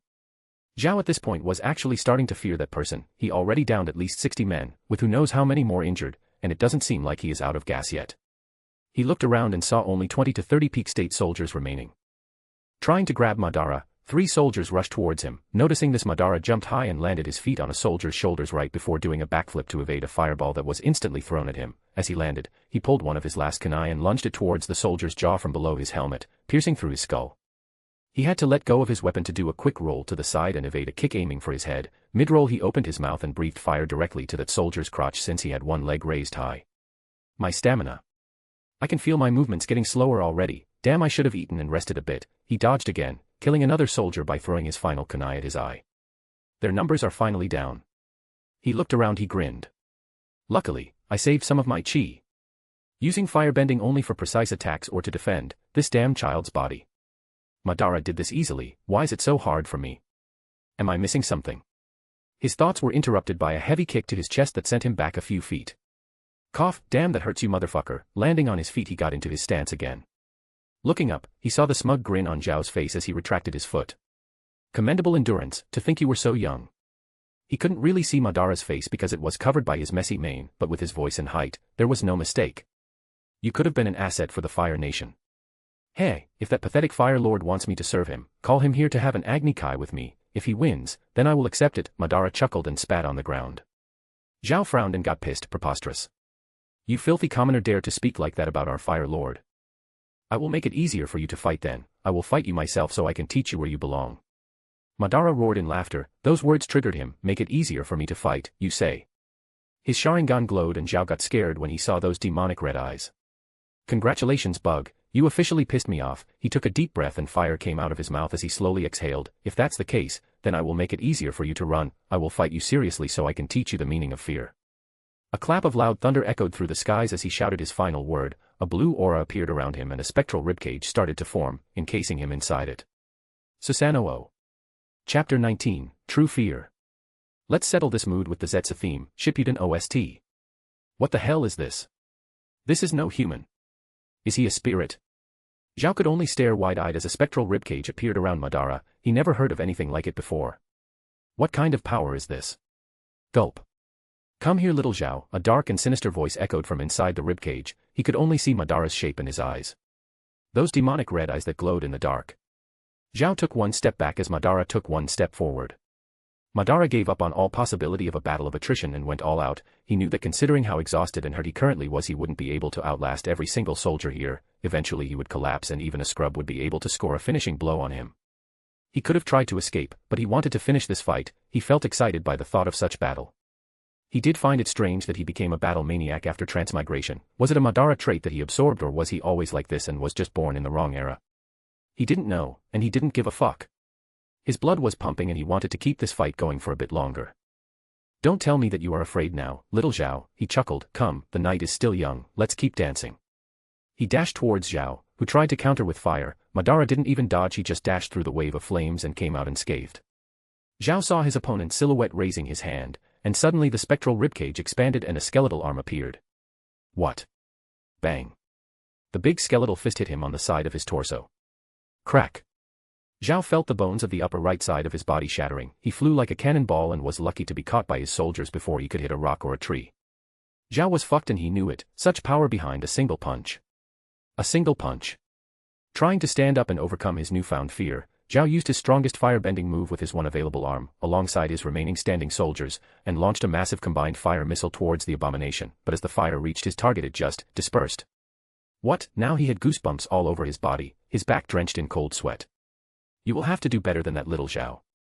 Madara's movements were slower than ever at this point due to exhaustion and lack of chi, yet he was like an impregnable fortress that could fight back, a very dreadful concept, but at the same time Zhao saw hope when he noticed how slow Madara was moving around the battlefield. He is getting tired, get him. One of the soldiers acted instantly and rushed towards Madara with all his speed, jumping in the air while spinning as flames came out of his heel, ready to strike. Zhao didn't know what to expect, but he had hope. Even a single crack on the shell would be enough to keep the morale of his soldiers on a decent level, enough to keep fighting. He is obviously tired. If we can dash. His thoughts were interrupted at that moment, because before the man could complete his bending, the skeletal hand grabbed him midair. I never liked bugs, they annoy me. The hand's grip intensified and loud crack sounds echoed as the soldier screamed in pain and despair. Please spare me. Crack. Arg. After that he tossed the broken soldier towards Zhao, who managed to dodge in time but was in so much pain that he could barely stand up. How does it feel, little Zhao? The feeling of despair and hopelessness. The blue flame-like aura expanded in all directions and the soldiers felt dread. We can't fight this. See, Commander, let's retreat. Zhao gulped hard as he was shaking inside his armor. There was no hope. Fuck this. Zhao turned around and ran. He ran as fast as he could. That thing, whatever it was, made him feel at death's door. At least it was slow and wouldn't be able to give it a chase at this point. The soldiers, who already were low on morale, looked at each other and as if they were given a new lease in life they dashed to all sides, spreading through the swamp as fast as they could. Escaping was all they could think right now. No one gave a damn about their pride when faced with sure death. Madara's eyes went wide. He was livid. Oi. Don't fuck with me, Zhao. Come here and face your death like a man. He shouted in anger while used the skeletal arm to grab a big rock nearby and tossing towards Zhao, who dodged thanks to the soldiers beside him that pulled him to the side. You fucking coward. And like that the remaining soldiers ran for their lives and abandoned the battlefield. Madara on the other hand was breathing heavily. Activating Susanoo was a risky move, but he knew that he wouldn't be able to win the battle if it kept going. His condition was far from optimal, and he did the one thing that he could think of, break their spirit. He was having a hard time staying awake. His vision started to get blurry due to exhaustion and he raised his head and shouted at the top of his lungs. Run, little Zhao, run like the little coward that you are. His voice echoed through the swamp as the ribcage disappeared and he fell on one knee. His Sharingan deactivated and he felt something coming through his throat. Blurg. Blood came out of his mouth. I will take a long time to recover from this. He stood up again, and mustering all his strength and willpower he walked through the swamp with unsteady steps, using trees and rocks on his way as support so he didn't fall on the ground. I have to get away from here. I don't know what kind of predator will be drawn by the smell of blood. My body can't handle it. He spat some more blood as he walked. Susanoo in this world is way too demanding for my current body. Why couldn't the voice make it more like the avatar state? Is it because it's external while the avatar state is internal? It was possible for him to continue fighting if he never activated Susanoo. He could even take down more soldiers, but on the long run, he would have been overwhelmed. There was no escape since he was surrounded, so he gambled it all on the Susanoo and did his best to keep it up until everyone was gone. Even the final shout was just to plant a permanent seed of fear in Zhao's heart. During the whole battle he was hit many times, although very few through firebending. Those physical injuries added up, and that final kick from Zhao cracked his ribs. Next time I see you, I will tear you apart. He walked for hours. Each step was harder than the one before since both his chi and stamina reached rock bottom. I need to rest, he thought as he fell down on the ground, panting. When his consciousness was about to fade, he heard a familiar voice. What do we have here?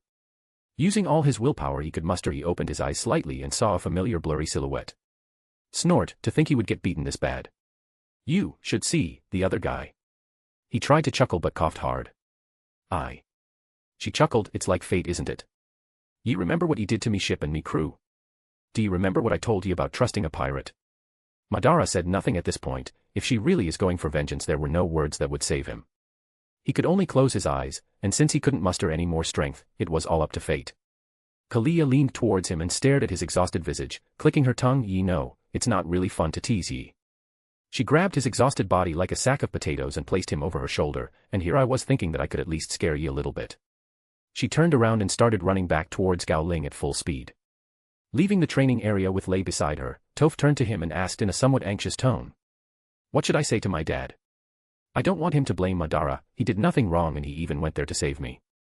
Lei gave her a wry smile. Little miss, I'm afraid that they already blame him. There's not much that you can say to help his situation right now.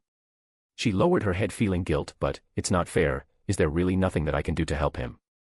Lei felt conflicted. In one hand he could give her some ideas to help Madara's situation, on the other hand he would be betraying the trust of Master Bifong. It was a very tough spot for him since he respected both men a lot, but when he looked at the depressed Toph he couldn't help it. Sigh, you can do a few things. Toph perked up. Tell me. Massaging his forehead and contemplating what he was about to do, he could only shake his head. Tell your father that you were lost in the streets of Gaoling the whole time, that you discovered that you could earthbend but can't control it, so you got lost while exploring your skills. But, what if they go and ask about it? Lei shrugged. So what? Gaoling is a massive city, there's kids everywhere and people wouldn't remember you even if you actually went there. On the other hand, they won't press you too hard because it's not like you can tell them where you were. He chuckled. He really was spending a bit too much time near Madara. I will back you up and tell your father that I spotted you while doing some chores for Mr. Uchiha in the city. Toph raised one of her eyebrows and a cunning smirk appeared on her cute face. Oh. The perks of being blind. She chuckled and gave Lei a gentle punch on the side of his thigh. You are a good person, Lei, thanks. He chuckled at her behavior and bowed respectfully, always willing to serve, young Miss Bifong. Chapter 20, Red Cloud. Lao Bifong was sitting in his office holding his face with both hands. If anyone could see his facial expression now, they would be able to see his worry and guilt. 3 days ago, his daughter showed up intact, clean, and proper, guided by Lei, who said he spotted her running around Gaoling, lost and trying to find her way home.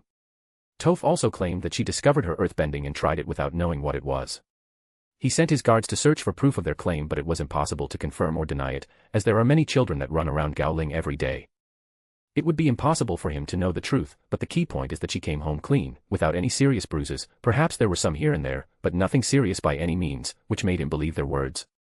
The problem is that 8 hours later, Madara showed up being carried by a very well-developed, young woman, with an incredibly nasty vocabulary, who ignored everyone on her way and went straight to the guest house while being guided by Lei.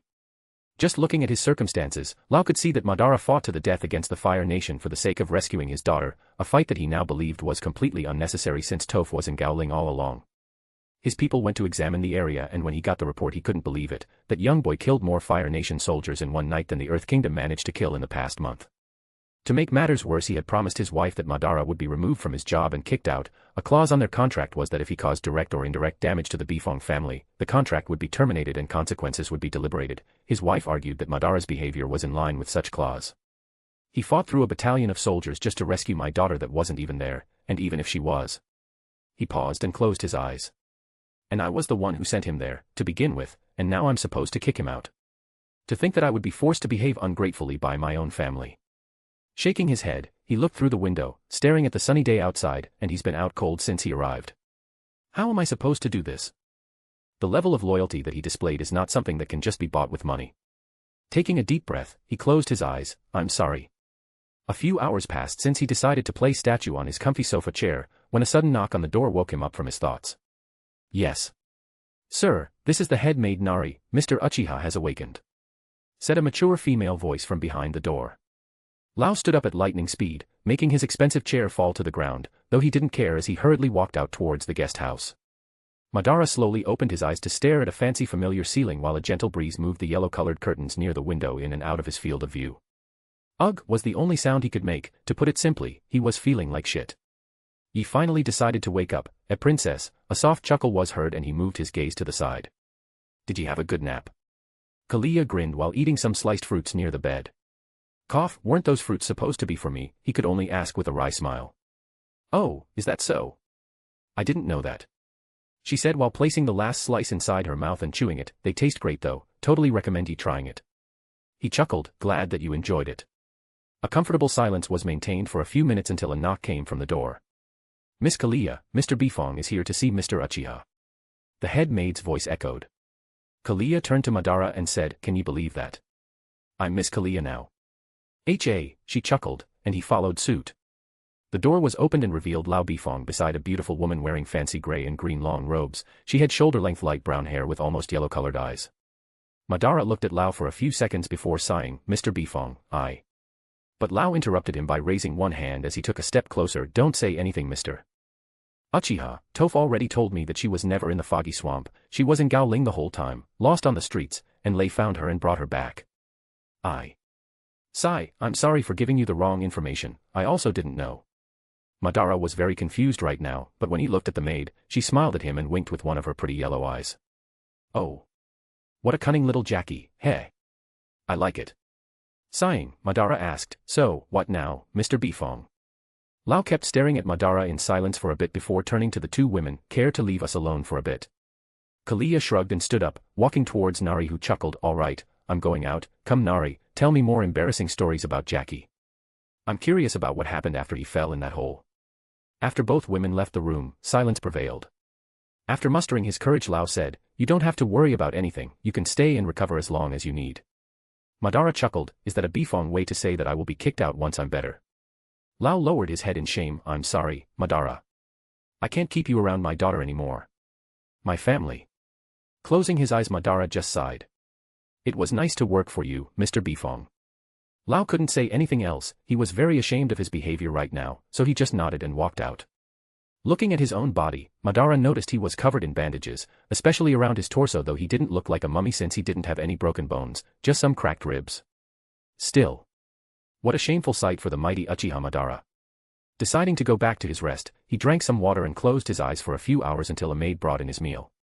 2 weeks passed as Madara was recovering. He came to terms with the fact that he would be kicked out of the Bifong estate eventually, although he was pissed that there was nothing that could actually be done. Toph would have run away with or without his existence, but that didn't matter. His presence created a catalyst for it to happen. He was to blame and he knew it. Kalia had displayed loyalty and he was actually surprised about it. After everything that happened on the sea, she had a legit reason to strike him when he was vulnerable, and still, she chose to help him. Good woman. Lei also visited him constantly, always bringing him food and drinks, new pillows, and thicker blankets in case he was feeling cold. Madara couldn't help but wonder, where was this person during canon? No, he didn't think Jackie was the reincarnator. In fact, he was sure Jackie wasn't, because if he was, he would have recognized Madara right away. Even if he had the best poker face in the world, he wouldn't be able to hide the minute changes from the Sharingan. Uchiha Madara was a very famous fictional character after all. 3 months later, Madara was ready to leave. He put his old black robes on and walked out of the guest house without looking back. When he closed the door, he turned around to see Lao coming toward him. It was the first time since the day he woke up that he saw Lao. Oh. Mr. Bifong, I was about to head toward your office. I'm finally feeling good enough to go back on the road again. Lao hurriedly replied, are you sure? You can stay longer if you want. You might not be my employee anymore, but... He wanted to say, but you are a friend of the Bifongs, but he couldn't, not after what he did to Madara. That's not what a true friend would do. Chuckling, Madara replied, don't worry, I don't want to overstay my welcome. I will go find Kalia and start my journey anew. Lao stood in silence. Madara was actually curious about what this man was doing here. There was nothing to be said. The Bifongs decided to cut ties with him. What did he want? Could you please follow me, Mr. Uchiha? Curious, Madara nodded and followed him. They walked outside the estate, toward his training, Hollow Mountain, and he noticed that the mountain looked different this time. It was as if the earthbenders removed the top and it made it look like a small volcano instead of a mountain. As Lao led Madara inside the place, the moment he stepped inside, his mouth went wide open, his eyes went wide and he couldn't believe what he was seeing. Is that? Madara couldn't even complete his sentence anymore, he was that shocked. Yes, I called a few favors and got my hands on one of these a couple of months ago. It was rather troublesome. They are still in a prototype phase after all, but, heh. Lao grinned. Money has the power to do many things. In front of Madara was a huge Fire Nation airship, just like the ones used by Ozai when he went to strike the Earth Kingdom before the final showdown with the Avatar. But instead of red, it was black, and instead of the Fire Nation flag on the sides, it was just a blank canvas. This is my gift for you, Madara. I know what I'm doing is shameful, disrespectful, and ungrateful. But I wanted you to know that regardless of the outcome, I consider you a trustworthy friend, even if my actions somehow display otherwise. Madara stood in shock for several whole minutes. What the fuck? Lao chuckled. Take your time. I was also very impressed by the Fire Nation technology. But the Fire Nation would never accept to part with one of these, so. How? Lao laughed. You know, Madara, having money gives you a lot of privileges, and one of them is the power to completely disregard what others like, dislike, accept, or reject. He shrugged. It's yours now. They both walked around the airship, then went inside where Madara spotted the decor as very Bifong decoration style. Everything was so lavish and comfortable looking. There were even 4 big cabins for people to sleep, completely furnished, and a 5th huge room for supplies, and it was packed to the brim with fuel and other resources. Why go to such lengths? I'm dash. Lao interrupted. Let me stop you right there. Listen, Madara, I'm no idiot. I know that Toph and Lei's words were shady. For all I know, she could have very well been in the swamp. It's just that there's no proof of it. The point is, you ran headfirst into certain death to save my daughter. You faced over 100 soldiers for the sake of my daughter when you could have run away. In fact, anyone in your position would think about their own life first, but you didn't. That's above loyalty. That's true friendship, he said while pointing to the warship. And so is this. You displayed your friendship towards us. I'm displaying mine towards you. Madara once again stood in silence for a whole minute, then he chuckled. Your wife will hate me even more when she finds out. Lao chuckled. If she finds out. They both laughed out loud for a while. Well, I guess I will take the fancy robes you gave me with me now. Yeah, you do that. There are many others inside the ship. Even if you didn't, they will last you for a long while. Also, that weird weapon that you brought back is also in there. I prepared everything while you were asleep. You know what, Lao, you are a nice person. Just promise me that you will never grow a stupid mustache on the sides just because your wife finds it fancy and traditional. Lao chuckled awkwardly. Oh, okay. But internally he was, how the hell does he know all these things, but quickly changed the subject. By the way, your payment is also inside. Raising one eyebrow, Madara asked, what payment? Shrugging, Lao answered, well, I hired you for 5 years, and you stayed for a whole year, so I decided to give you a 5x bonus on your 1 year of good work, to display how appreciative we Bifongs are of your efforts. You didn't have to do that. Oh, but I did. By the way, I didn't request them to paint the symbol on the sides. Do you want me to paint your family sigil? Thinking for a minute, Madara shook his head. It would be way too pretentious to paint my family sigil on the airship. I won't be using it alone. I would rather paint the sigil that represents my team.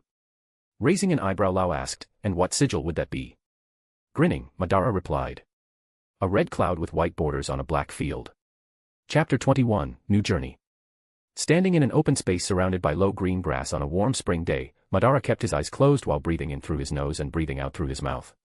Slowly opening his eyes, he spread his legs a little bit and his hands morphed, closing most of his fingers except for the index and middle ones in each hand. Slowly moving his right arm first, in a circular pattern, a few sparks of lightning could be seen igniting on his fingertips, then doing the same with the other hand but in the opposite direction. The sparks looked more intense and stable. Suddenly he united the fingers of both hands in front of his chest and the sparks intensified. He kept his fingers united for 2 seconds as the lightning increased in intensity. Noticing something wrong, Madara pointed one of his hands forwards and an intense cone of lightning erupted from his fingers, reaching and incinerating all the grass and other plants in its area of effect. Phew, he took a deep breath. This isn't working. I can make lightning but I can't focus it on a single point, it always spreads. Great for attacking several people in front of me, horrible for a killer move like it was supposed to be. It's been an entire month since Madara saw the airship. Following Lao's request, he decided to stay for a bit more as he had many things to get done, and although he planned to leave the estate as soon as possible after seeing the lengths that Lao went to keep his friendship, he couldn't just deny it. First, he went for the best blacksmiths possible to forge 100 kunai and 100 shurikens. He wouldn't be able to carry all of them, but having spare weapons was a good plan for the future. He also requested a few extra weapons to be forged, one being a wakizashi for himself since an actual katana was still too big for him and he wouldn't be able to wield it to its full potential, and extra wires that followed the same design as before, just more professionally made, which made them extra malleable and resistant. He also requested a set of very special, and absurdly expensive, silver-plated wires. Why? Simple, silver is a highly conductive metal and he had planned on using this wire to get more creative with his lightning bending. He also spent some of his money to get Kalia some new decent clothes. She was now part of his team and he didn't want her looking bad, although he doubted anything could make her body look bad. That woman was thick on the right places while also being slim where it matters. After that he planned out his next steps for his journey. First is going to the Si Wong Desert to explore a certain library. A lot of long-lost knowledge could be found there. Extra clues for him to learn energy bending, more details about the chakras and chi paths, and even good master-level waterbending techniques for Kalia. And if he was lucky, perhaps some chi breathing technique as well. He wasn't going to share his with anyone that isn't family. That one would become the Uchiha clan's secret. He still had a few days left before his departure, so he decided to use them wisely. Practicing chi breathing and learning the lightning, both of which caused him headaches, but for different reasons. Chi breathing did indeed increase his chi pool.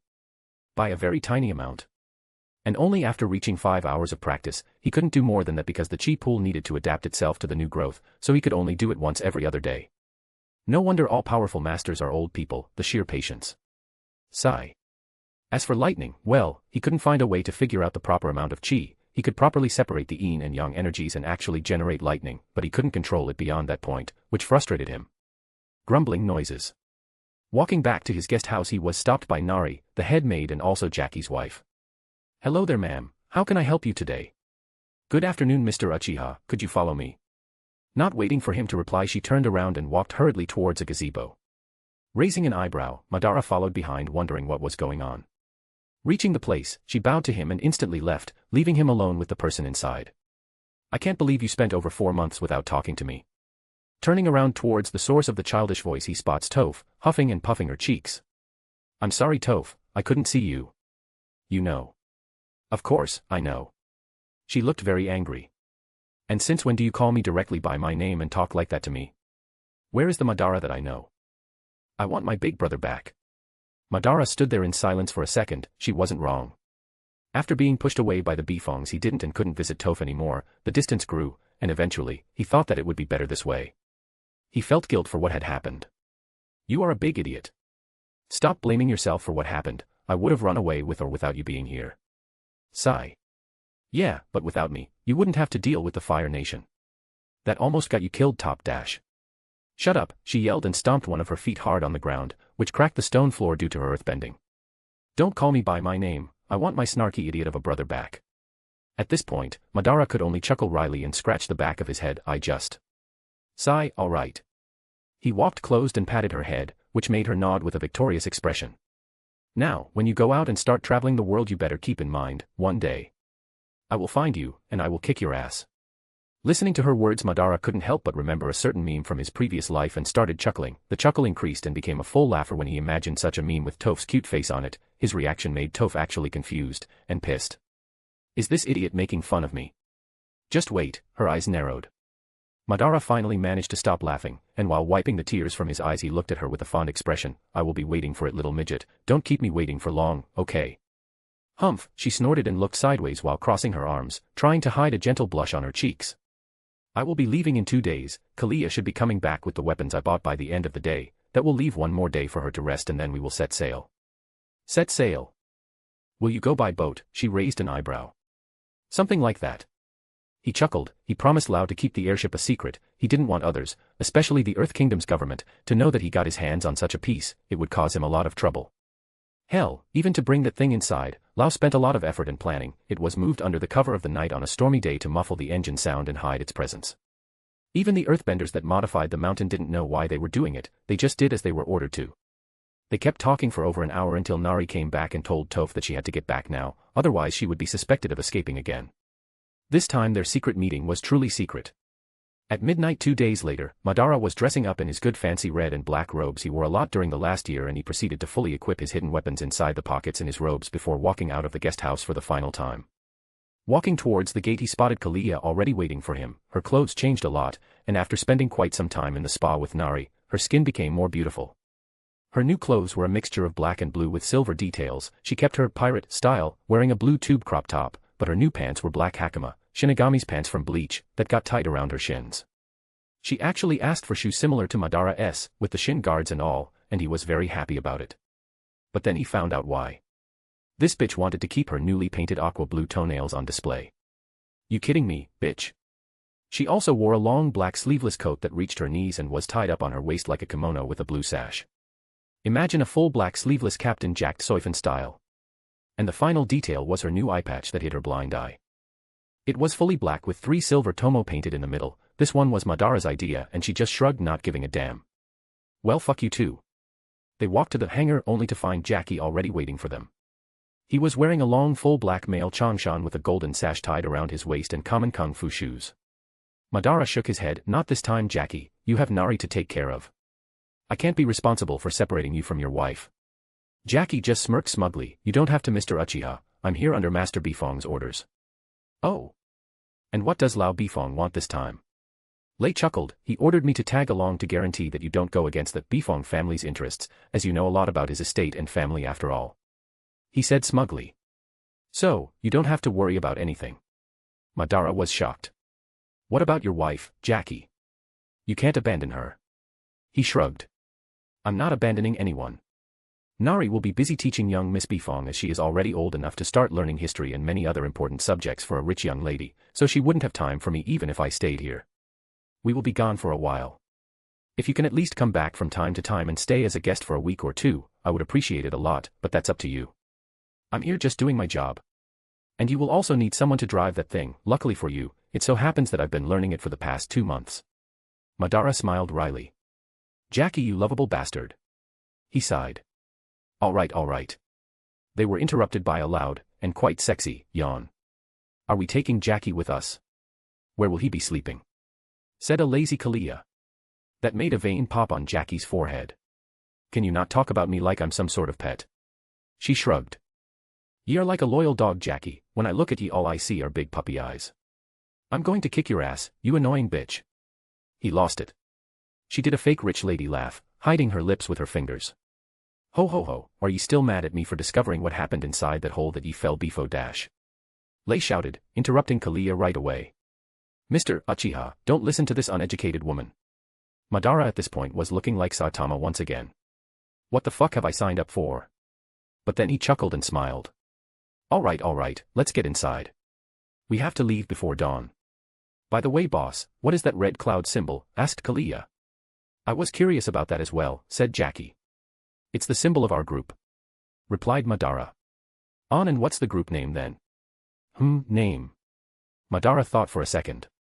Calling ourselves Akatsuki would be cool, but that means nothing. It'd just be a weird word that no one would understand since it's not part of this world's language. Raising his head, why don't we call it just that then? What? Red Cloud. Lei was unconvinced. Red Cloud. Isn't that too simple of a name? Madara shrugged. Well, people like simple names such as White Lotus. Kalia snorted. Yeah, right. White Lotus. What a terrible name, would never work. Smirking, Madara asked, you think so? This time was Lei who responded.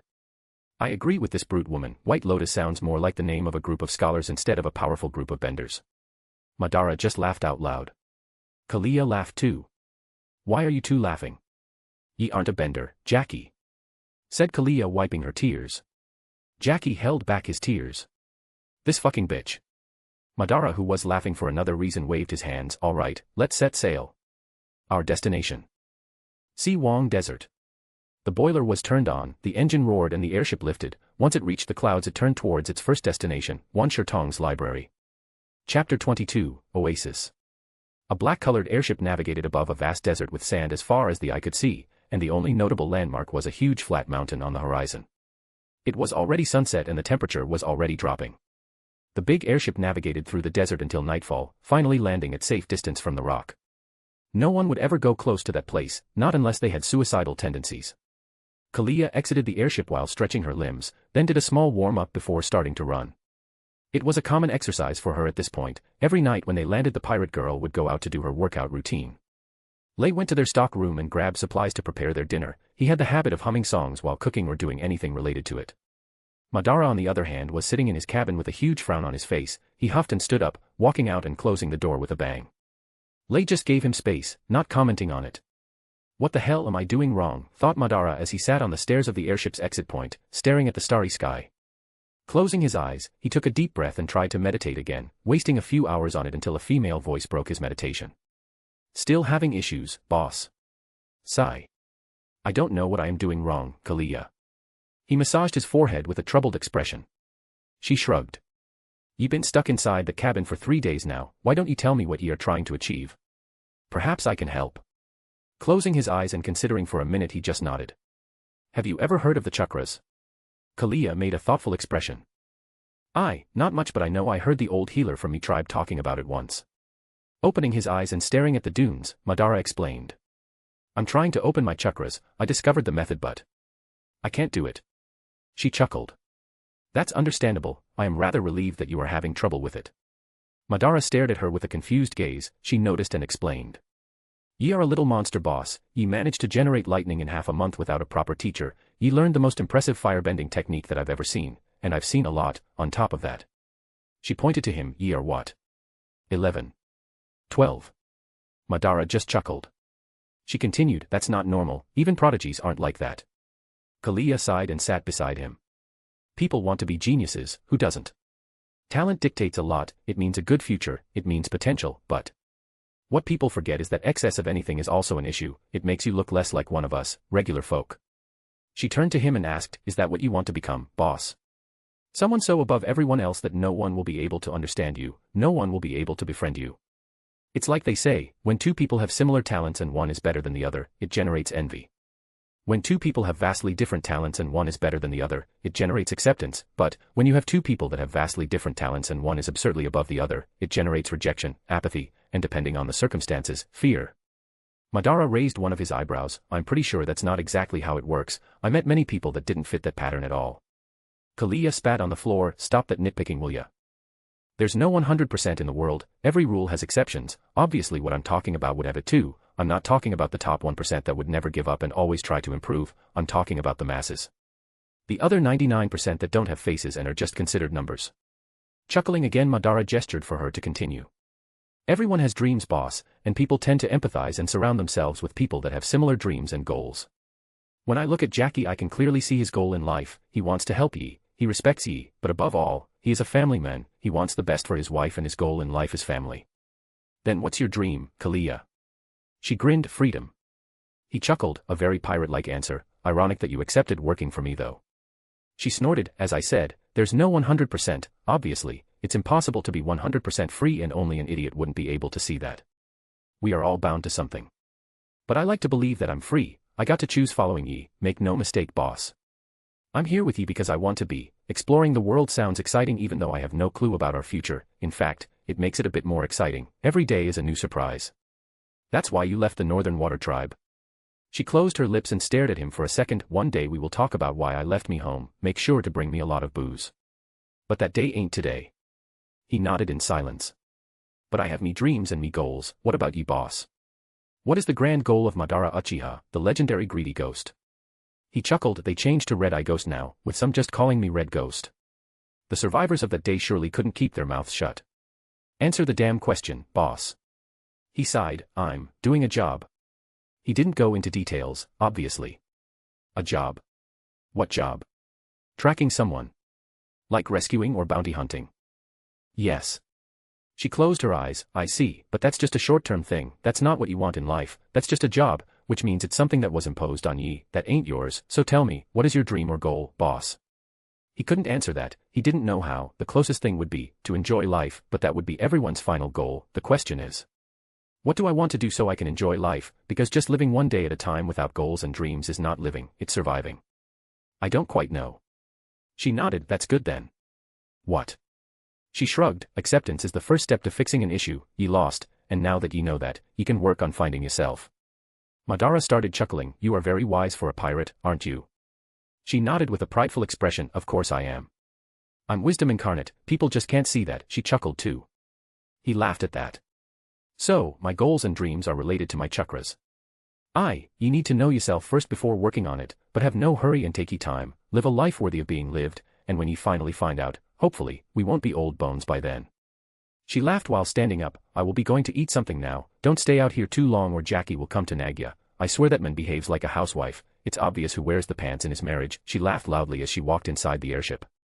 Madara chuckled and stared at the horizon. "Live a life worth being lived, He grinned. "Now that's a nice dream, the question is, how to achieve that?"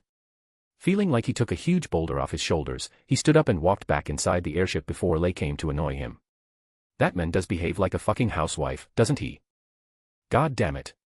2 days later they landed inside a hidden canyon northwest of the Misty Palm Oasis, a town located on the southwestern edge of the desert. The buildings had a unique square design with bulb-shaped roofs. It was built around an oasis that was considered to have spiritual properties. All right, Kalia, you will stay here to protect our things, said Madara. Mr. Uchiha, with no offense but. Kalia can't pilot the ship. I believe I am a better choice for the job. Both Madara and Kalia stared at Lei with deadpan expressions. What? Kalia answered, Ye aren't a bender, Jackie. Ye are a good fighter, I admit it, but if sandbenders discover this place, you won't be able to hold long. You won't even have time to turn on the engine and fly away, considering how stealthy they can be in the desert. Madara nodded. She is right. The town is only 30 minutes by foot from here. If any situation occurs, she might be able to hang in there until we get back. I don't plan on staying for long. Sigh. All right, Mr. Uchiha, I will do as commanded, he said while trying to hide some mixed emotions that he felt. Oh! Kalia exclaimed while catching the attention of both men. I get it now. That's right, ye hate sand. Nari told me that one time. All right, Mr. Uchiha, let's go, said Lei, cutting Kalia off, before turning to her and staring at her eyes with a flame of hatred. We don't have time to listen to your nonsense stories, you brute. Madara just shrugged and walked away. Lei was about to do the same, but before leaving he turned to Kalia and made the "I have my eyes on you" sign, to which she displayed her smug grin. Heh. They walked out of the canyon. Madara used his firebending to jump between rocks and reach the top before throwing a rope down so Lei could climb. They walked for a half-hour before crossing the Misty Palm Oasis walls, and what they saw was a rather depressing sight. The town looked very dilapidated, not quite falling apart, but it could be seen that it has been years since anyone did proper maintenance around here. People were sitting under cloth awnings to enjoy the shade with empty gazes. Very few cheerful people were around. Even the bazaar was quite devoid of life. Only a handful of vendors had anything slightly interesting for sale, and the others just sold scavenged items they found around the desert, hoping for some profit. Oh great, I just entered Mos Espa. Walking around, only 2 places caught his attention. One is obviously the pristine natural ice spring, which was supposed to be a huge block of ice around which the whole town was built around, but calling it disappointing would be an understatement. The block of ice had nearly disappeared after centuries.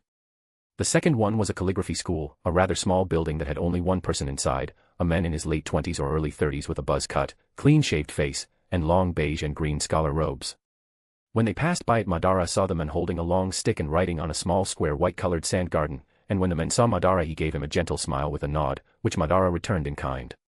Tired of looking around, the duo decided to go towards the cantina. They wanted something to drink and today was a rather hot day. Reaching the place they were met with a crowd. After walking through the crowd, they saw a man crouched on the floor. The markings on the sand in front of the cantina's entrance told Madara everything he wanted to know. This man was tossed out. He was not that interested, to be fair. You fucking rat, yelled the man crouching. He had long loose black hair, parted in the middle, with a strong build and youthful face, probably around 16 years old. He wore a green sleeveless shirt and knee-length black pants, with straw sandals to complete his look. Get out of here, Shen. Master Huang Fu already told you that you aren't welcome in this place after what you did, said a slightly fat man with a long Chinese mustache, receding hairline tied in a high ponytail, and a very punchable face. Jiang, you bastard. It was you who ratted me, said the man named Shen while getting up. I hate rats. He glared at the men and stomped his foot on the ground. A large rock floated up, and after he did a spin in the air and a kick motion, the rock flew towards the fat man, who simply smiled as 2 bodyguards moved their hands and a rock wall protected him. The conflict escalated and eventually, Shen was taken out by some guards and carried to the jail. The murmurs echoed through the crowd and Madara kept a thoughtful expression as he heard. I heard that Shen used the money to buy food for some children instead of paying the full value to Huang Fu. It seems the fatty there ratted him out. Yeah, I heard Shen is actually a good man. I heard. Ignoring the gossip, Madara and Lei walked inside the cantina, and they were received like nobles. Just looking at their fancy robes, the owner of the place treated them. With a lowered head, he served them himself, kicking the poor waiter towards some other customer. After sitting down and ordering the famous frost mango beverages that this particular cantina was known for, Lei looked towards Madara, who still had a thoughtful expression, and talked. You are thinking about that earthbender. He seemed powerful and with the right heart, and considering what we heard, if we help him, he would have no issues in joining the team. Since when are we looking for an earthbender? Madara grinned. Since you decided to name a group of people to follow you around during your adventures, air nomads are out, so we would only need a powerful earthbender. Madara nodded. That's true, you are smart, Jackie. Jackie puffed his chest with pride and continued, I will talk to that Shen guy, leave it to me, Mr. Uchiha. Madara raised an eyebrow. Shen who? Oh, that kid. Nah, I don't give a fuck about him. Jackie instantly deflated. What, then what? That calligraphy master, when I looked at what he was doing, I noticed something. You noticed what? That I want him in our team at all costs. Chapter 23, Lessons. Leaving the cantina after enjoying their drinks and meals, the duo walked towards the calligraphy school, which didn't take long to reach since the town wasn't that big to begin with. Walking inside the door, Lei coughed to catch the attention of the long-robed master that was busy writing things on a white-colored sand garden. Cough, excuse me, sir, said Lei. We'll be with you in a minute, said the master while he kept writing on the sand and wiping it with another tool after he was done. Looking at what was being written, Madara could see that he was writing the kanji for spirit and or soul, depending on the context. The duo waited for 10 minutes and Madara was already losing his patience. He felt that it was rather rude of the calligraphy master to leave him hanging here for so long. They had announced themselves, after all. All right, said the master while wiping the sand one last time and turning to the duo. Looking from this close, Madara could see a very serene expression on his face, and also, he felt that this man's eyes were always closed, either that or his eyelids were so heavy that he would need to turn on his Sharingan to see his eyes. The man walked to his table, sat on the tatami in front of it in a seiza position, and looked at the duo. How can I help both of you? Lei looked at Madara who nodded. Sir, I'm Lei, and this is Mr. Madara Uchiha and we would like to have a talk with you, said Lei. The men nodded. My name is Shinzu, it's a pleasure to meet you both. He bowed his head slightly. At this point, Madara took the lead. Mr. Shinzu, I won't beat around the bush, I wish to hire you. Shinzu smiled, I'm always for hire, I'm a teacher after all, feel free to join my class. Madara shook his head. No, you don't get it. I want to hire you to travel with us, we won't be staying in this place for long, I will pay you well and with your earnings, you can even move your school from here to a district in Ba Sing Se in the future. The men chuckled. Oh. Aren't you generous? I appreciate your offer Mr. Uchiha but I will have to decline. Madara raised his eyebrow. Are you sure? It's not like this place can give you enough profit, not to be rude but. Your services won't work well in this town, this place is too desolate and the people living here can't even pay for their food, they won't spare money for your lessons. The man chuckled again. That's true, very depressing, isn't it? But I never charged for my lessons, Mr. Uchiha. Murata found this man very weird now, is he one of those eccentric hidden masters or something? Then are you working here, and spending your days, just to teach whoever wants to show up? Looking around at the empty place he sighed. It seems that not even with your generous business tactics things are going well. The man laughed. Ha ha ha ha, you are right, they aren't really working well, are they? He kept chuckling. Then why not come with us? Asked Lei. That's a very good question, Mr. Lei, and the answer is very simple. Because I don't want to. Said the man with a smile. Madara was quite weirded out by this man's reactions. We are no robbers or kidnappers, Mr. Shinzu, we are currently exploring the world. Shinzu smiled. I believe you, just by looking at your clothes is easy to see, and yet it sounds like a good thing to do in life, explore the world. So, are you coming? No, still don't want to. Madara felt that this man was very weird, he felt that nothing would convince this man to join them, literally nothing, no money, no help, no support, not even threat, or even worse, not even acting upon a threat. Hell, he bet that if this place was demolished tomorrow, this man would just clean a small area and start writing on the sandy floor without a care in the world. Care to explain why? Asked Madara. Simply don't want to. What else is there to explain? Said the man while smiling. Madara nodded and decided to walk out of the school, with Lei following behind. Once they were on the street, Madara turned to Lei. Go back to the airship, tell Kalia that I will be staying here for a while. Lei was confused. Mr. Uchiha, why are you staying? There's nothing to be done here, and this weird man won't change his mind, we both know that. Madara nodded. I know, but I just feel it, this man. Shaking his head he continued, I will take up his classes, I will stay here for a week and see how it goes, a week is nothing for us anyway, and we have supplies inside the ship to last. Take some fresh food for Kalia too, she will demand to taste the local alcohol as well. Lei nodded with a confused expression. You sure? Madara nodded and walked back inside the school. Ah, Mr. Uchiha, welcome back. I'm sorry but my answer is still no, said the man while brewing his tea.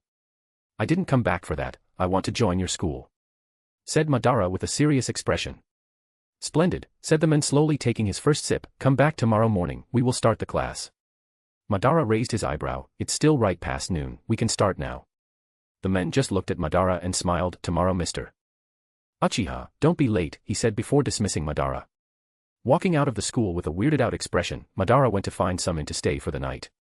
The next morning, he woke up at dawn, dressed up, ate something, and walked towards the school. Reaching the school, he noticed that it was open and Shinzu was already inside writing on his sand garden just like the day prior. Good morning, Mr. Shinzu, or should I call you teacher? Whichever you prefer, Mr. Uchiha, come sit and I will start the class in a bit, said the man as he continued to write on the sand. Madara sat down in Saiza position on the floor. In front of him was an empty low table with a big piece of paper, some ink, and a brush. The problem was, that in a bit took 2 fucking hours. Is this guy fucking with me, thought Madara. Turning towards Madara, Shinzu nodded, all right, let's start our class. Madara swallowed his anger and nodded, very well then, what kanji will you be teaching me today, Mr. Shinzu? You can pick one, whichever you want. Madara looked towards the wall where there was a huge grid with many kanjis. Looking around he had many options, but went for a very basic one, peace. Ah, peace, a very fine choice. Come to the sandboard, Mr. Uchiha, we will be writing peace today. Madara nodded, stood up, and after walking to the sandboard, he wrote peace flawlessly. Good, now do it again. Madara wiped and repeated with the same flawless technique. Again. And it kept going for 3 hours. Madara kept writing and Shinzu kept asking him to do it again. It's time to end our lesson for the day, Mr. Uchiha, see you tomorrow if you decide to show up. The next day came, but this time Madara didn't arrive at the same time as the day before. He waited 2 extra hours at the inn before arriving. He didn't want to be left waiting while doing nothing again. Mr. Uchiha, welcome, take a seat, we will start in a bit. Oh, I have a bad feeling about this. The second day was exactly like the first. He had to wait over 2 hours and then he repeated the kanji that he selected over and over again, and after 3 hours he was dismissed. The same happened on the 4th day. And on the 5th day.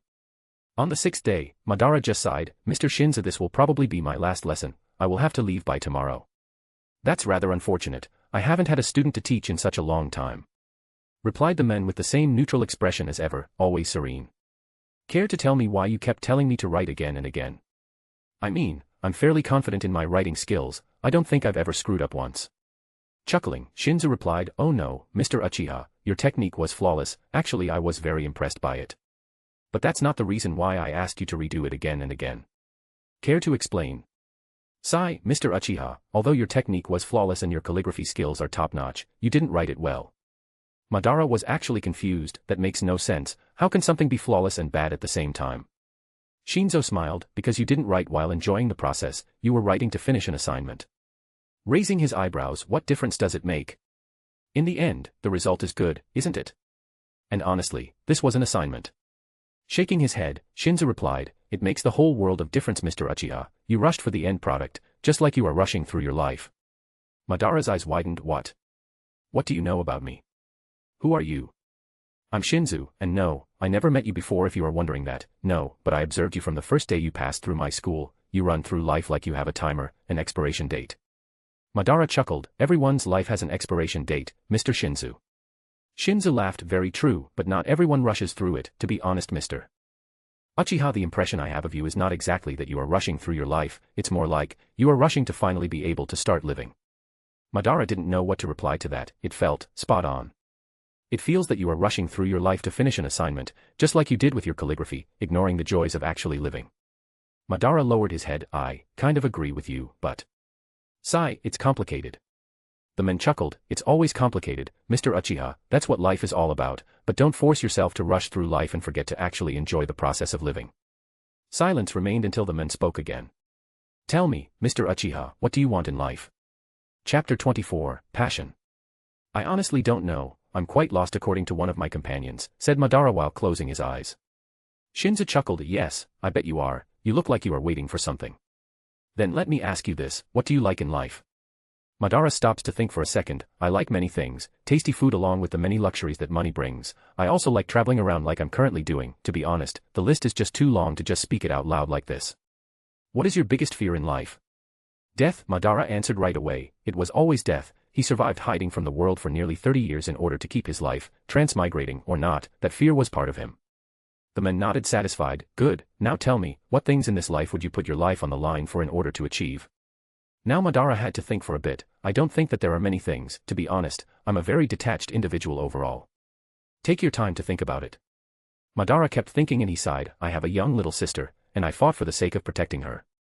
No, his eyes suddenly widened, no that's not it, I did rush to protect her but I could have left that fight at some point, yet I didn't. Shinzu's smile grew, and why didn't you? I felt my blood boiling, I felt excitement in battle. I did battle before, but it wasn't like that. No, that one was special. It was a battle that managed to put all my abilities and techniques to the test. That was the first battle that I didn't have certainty of victory. It was a worthy battle. Shinzo chuckled again. It seems that it was an amazing fight right there. Madara nodded. It was. It made me stay in bed for 3 months, but I never once regretted it. I liked that battle. No. I feel that I needed that battle.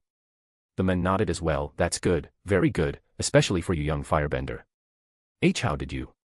Your stance, the way you walk and move, after a certain level of mastery, every single one of your movements carries certain patterns. It's a sign that you progressed very far, far enough to be considered a master, but at the same time is a sign that is telling you to work on yourself. Anyone with a keen eye would be able to notice after all.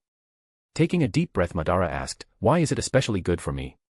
Different elements require different behaviors, and firebending, contrary to the common belief, is not based on anger, it's based on passion. As long as you don't find your passion, your bending will never progress after a certain point. Passion.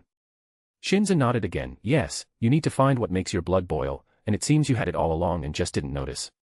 Madara instantly sat down cross-legged and closed his eyes while mumbling. The thrill of battle was something that brought me so much excitement that I completely disregarded my biggest fear.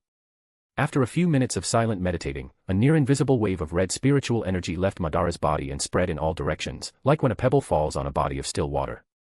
Madara felt it deep inside his soul. All his muscles tightened, his blood pressure rose, he started to sweat, and he felt something coming from the base of his spine spreading through his body, strengthening his organs and blood.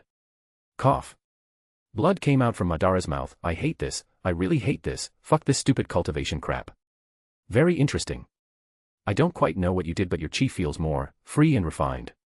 Opening his eyes while breathing heavily, a satisfied smile blossomed on Madara's face. I did it. Earth chakra unlocked. Standing up, Madara bowed towards the men. Thank you for your lessons, teacher.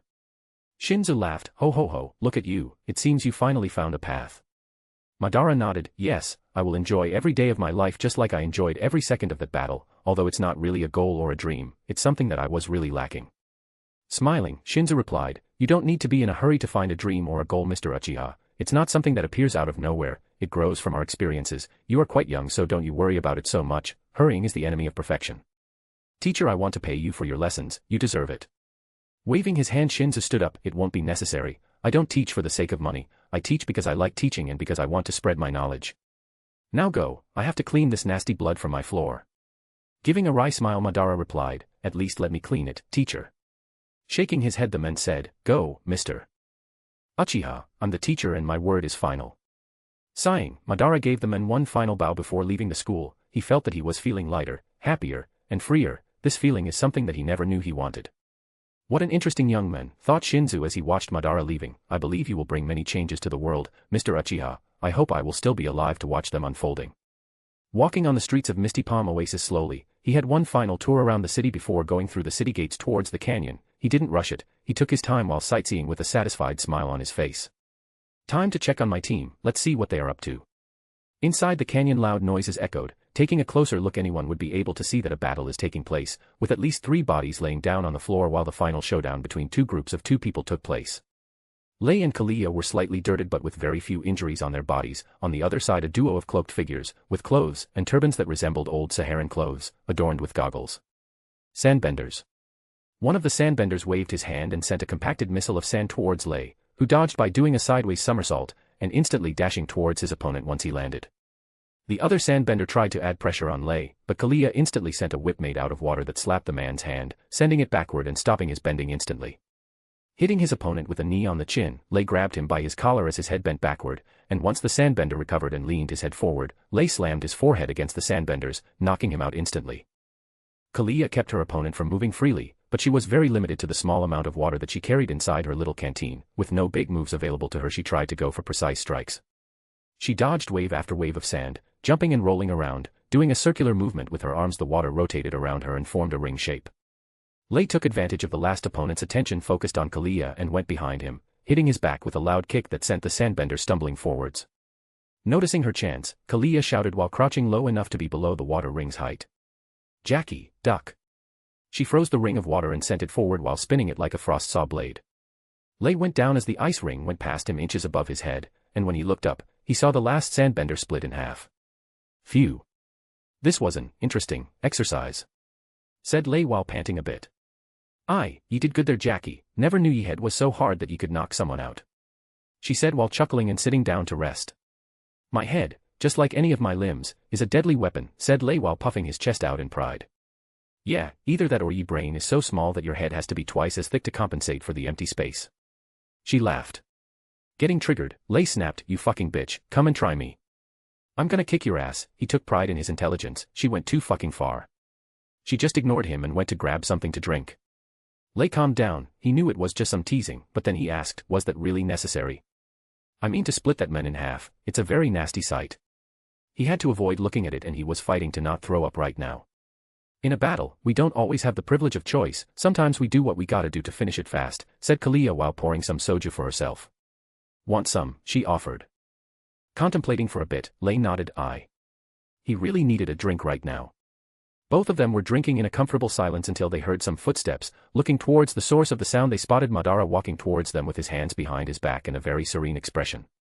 It seems you guys enjoyed quite a party while I wasn't around. He chuckled looking around.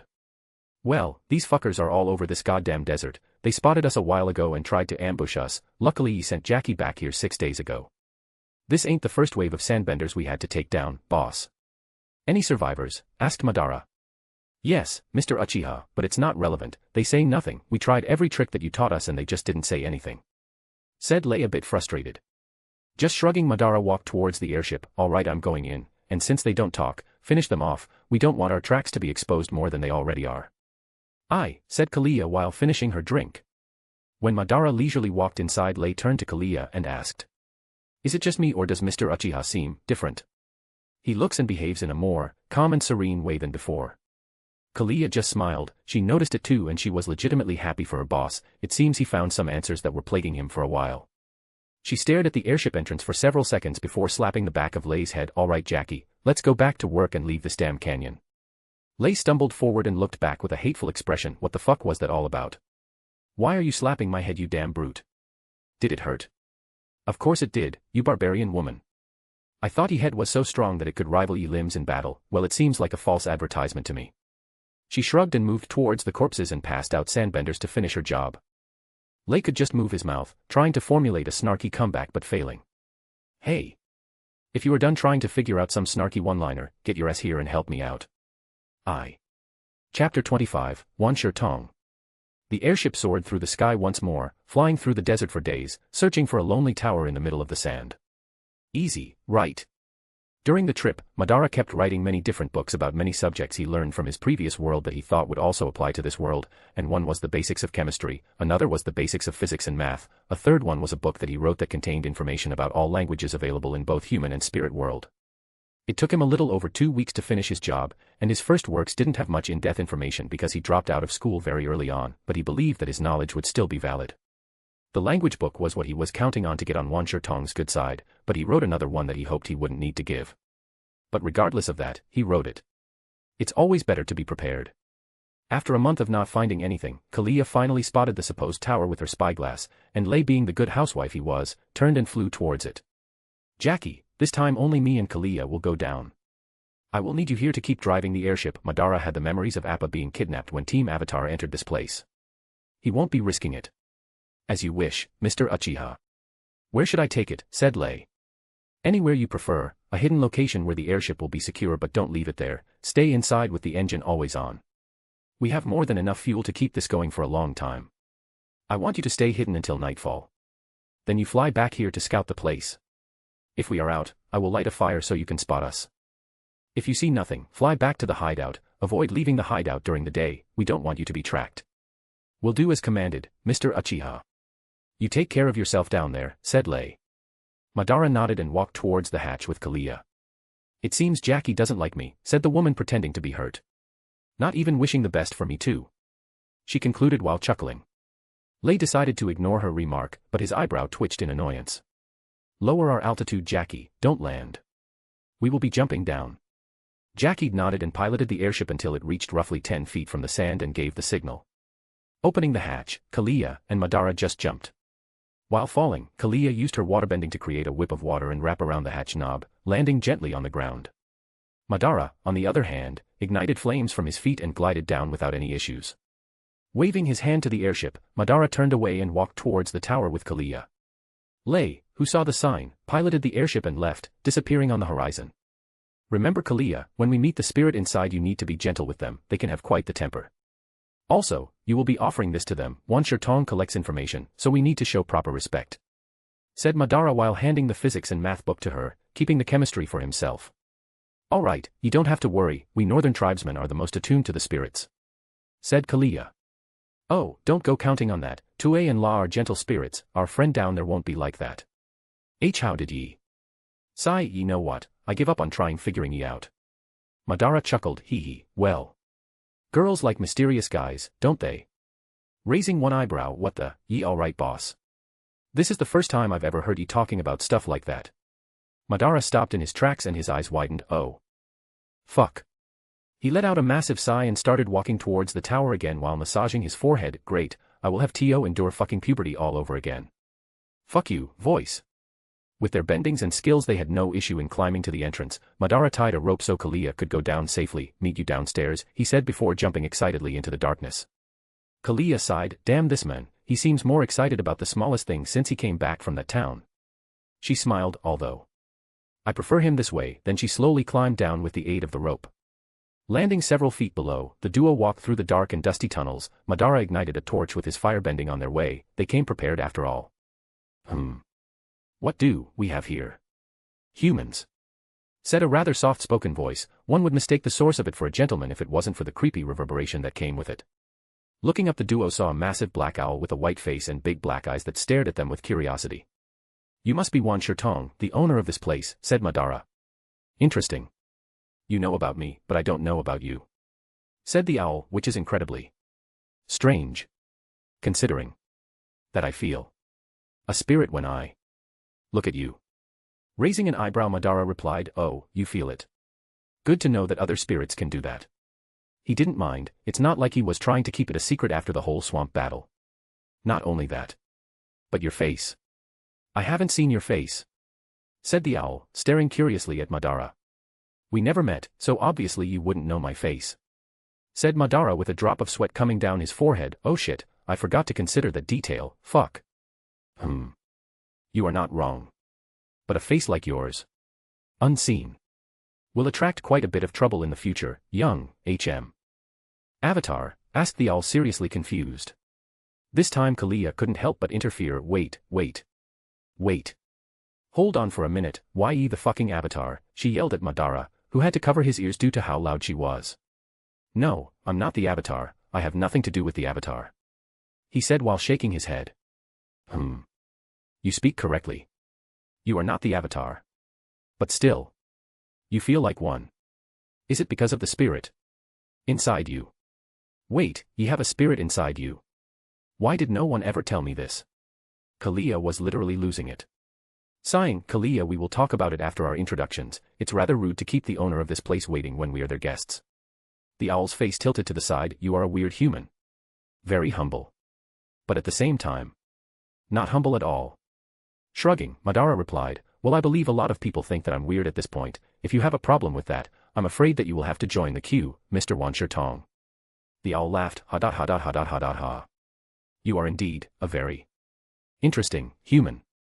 Madara rolled his eyes, lost the count of how many times I've heard that. The owl was rather amused by Madara's casual behavior.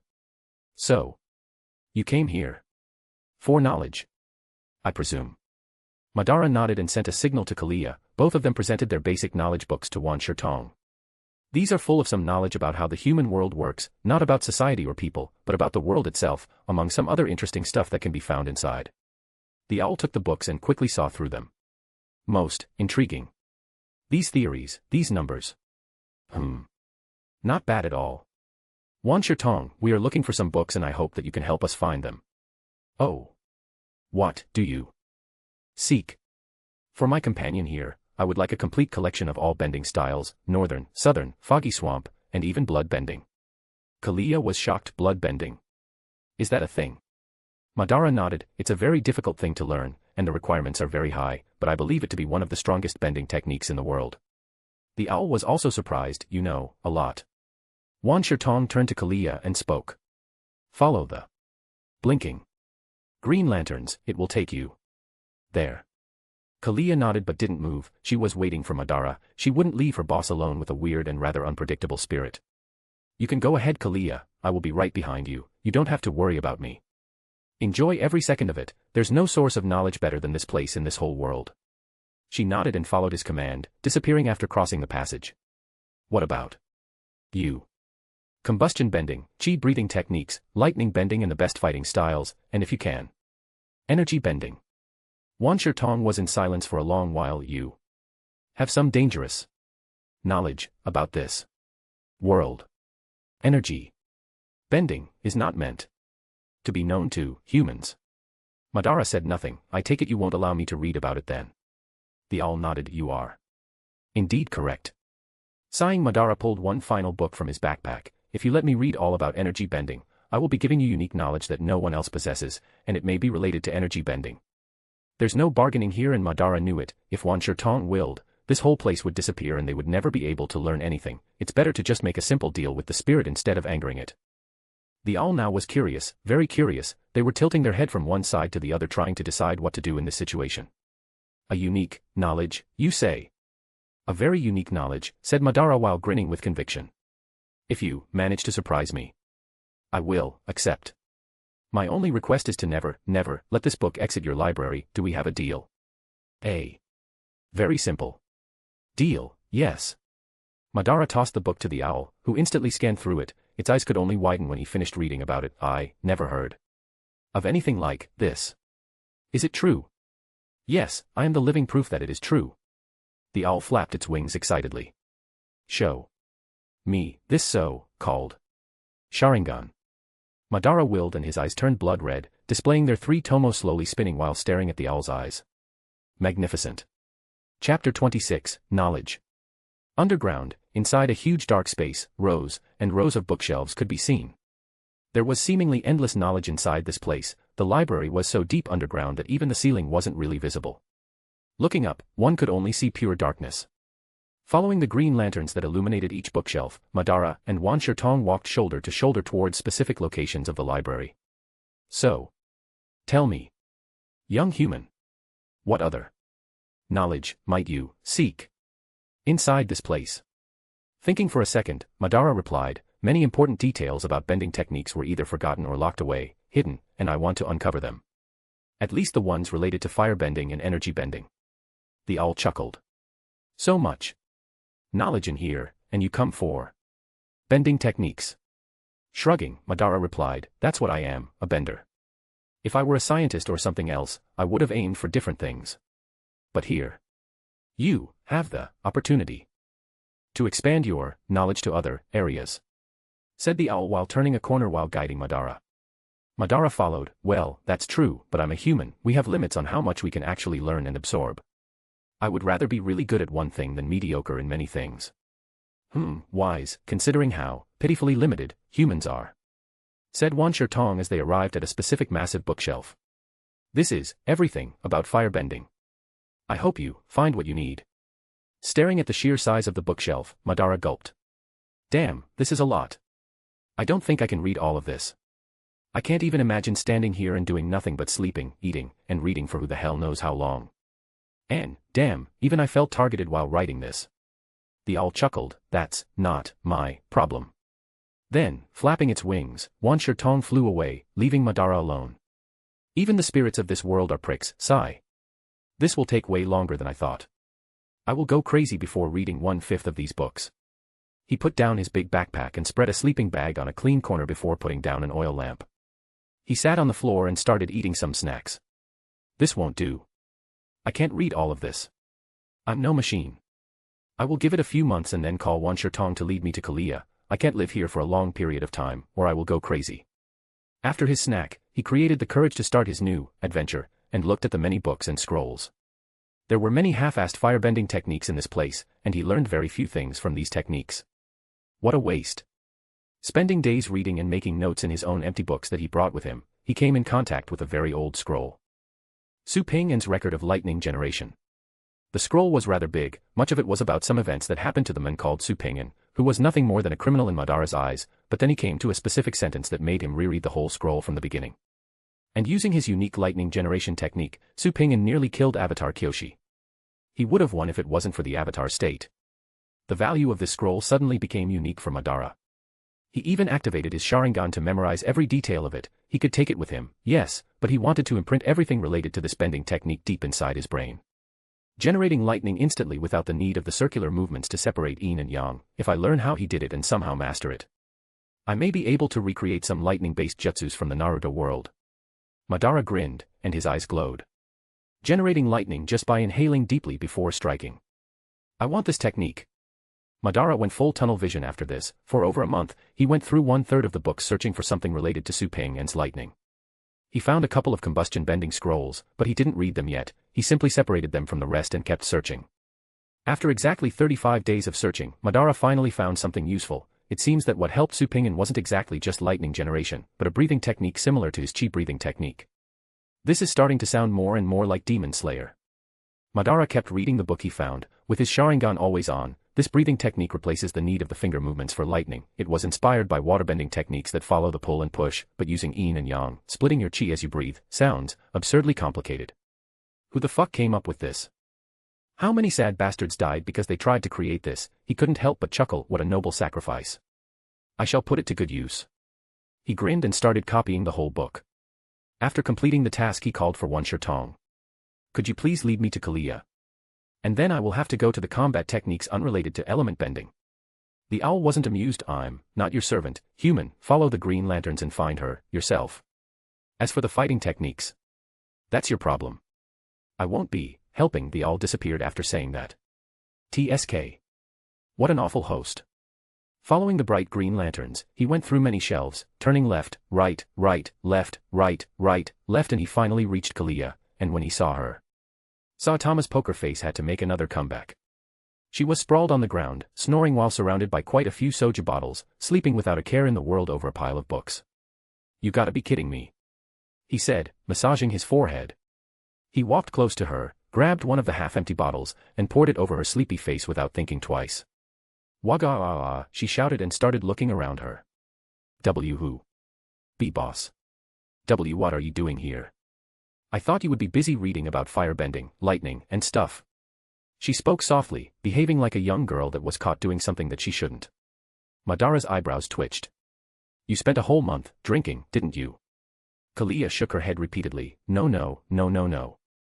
I did read a lot. How many books? A couple. Bang. Madara grabbed a book and hit her head with full strength.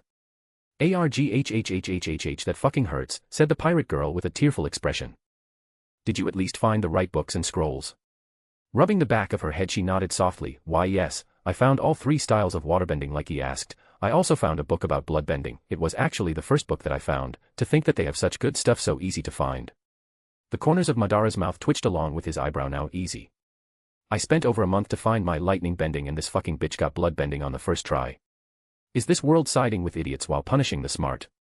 Taking a deep breath to calm himself, Kalia could only stare at him nervously. Grab the books you found and let's head out, said Madara with the best neutral voice he could muster right now. All right away boss. She grabbed the books and scrolls, stood up, and followed him without saying a word. She noticed how short his fuse was right now. They first searched for the combat technique scrolls. It didn't take them long, just half a day, then they spent over 2 weeks trying to find good combat scrolls for Lei. Kalia managed to find a primitive form of chi blocking easily. Of course she did.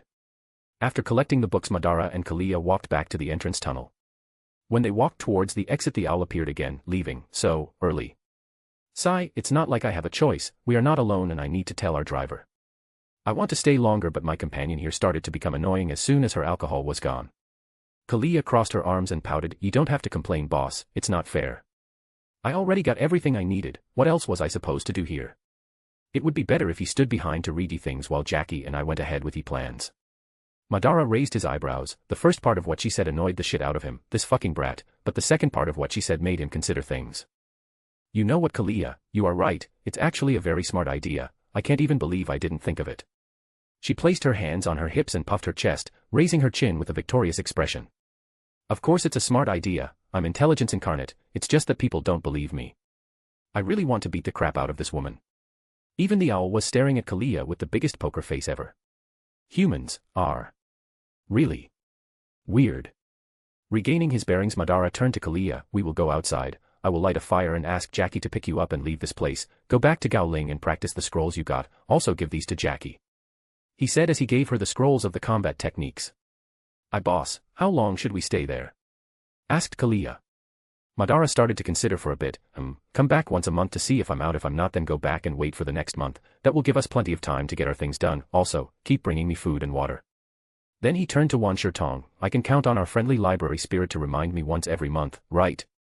The owl stared at the depths of Madara's eyes. "No." An awkward silence remained. "I will figure something out." Chapter 27, Seclusion. Once Jackie landed and walked out of the airship, the group finally reunited again, though briefly. "Jackie, good to see you."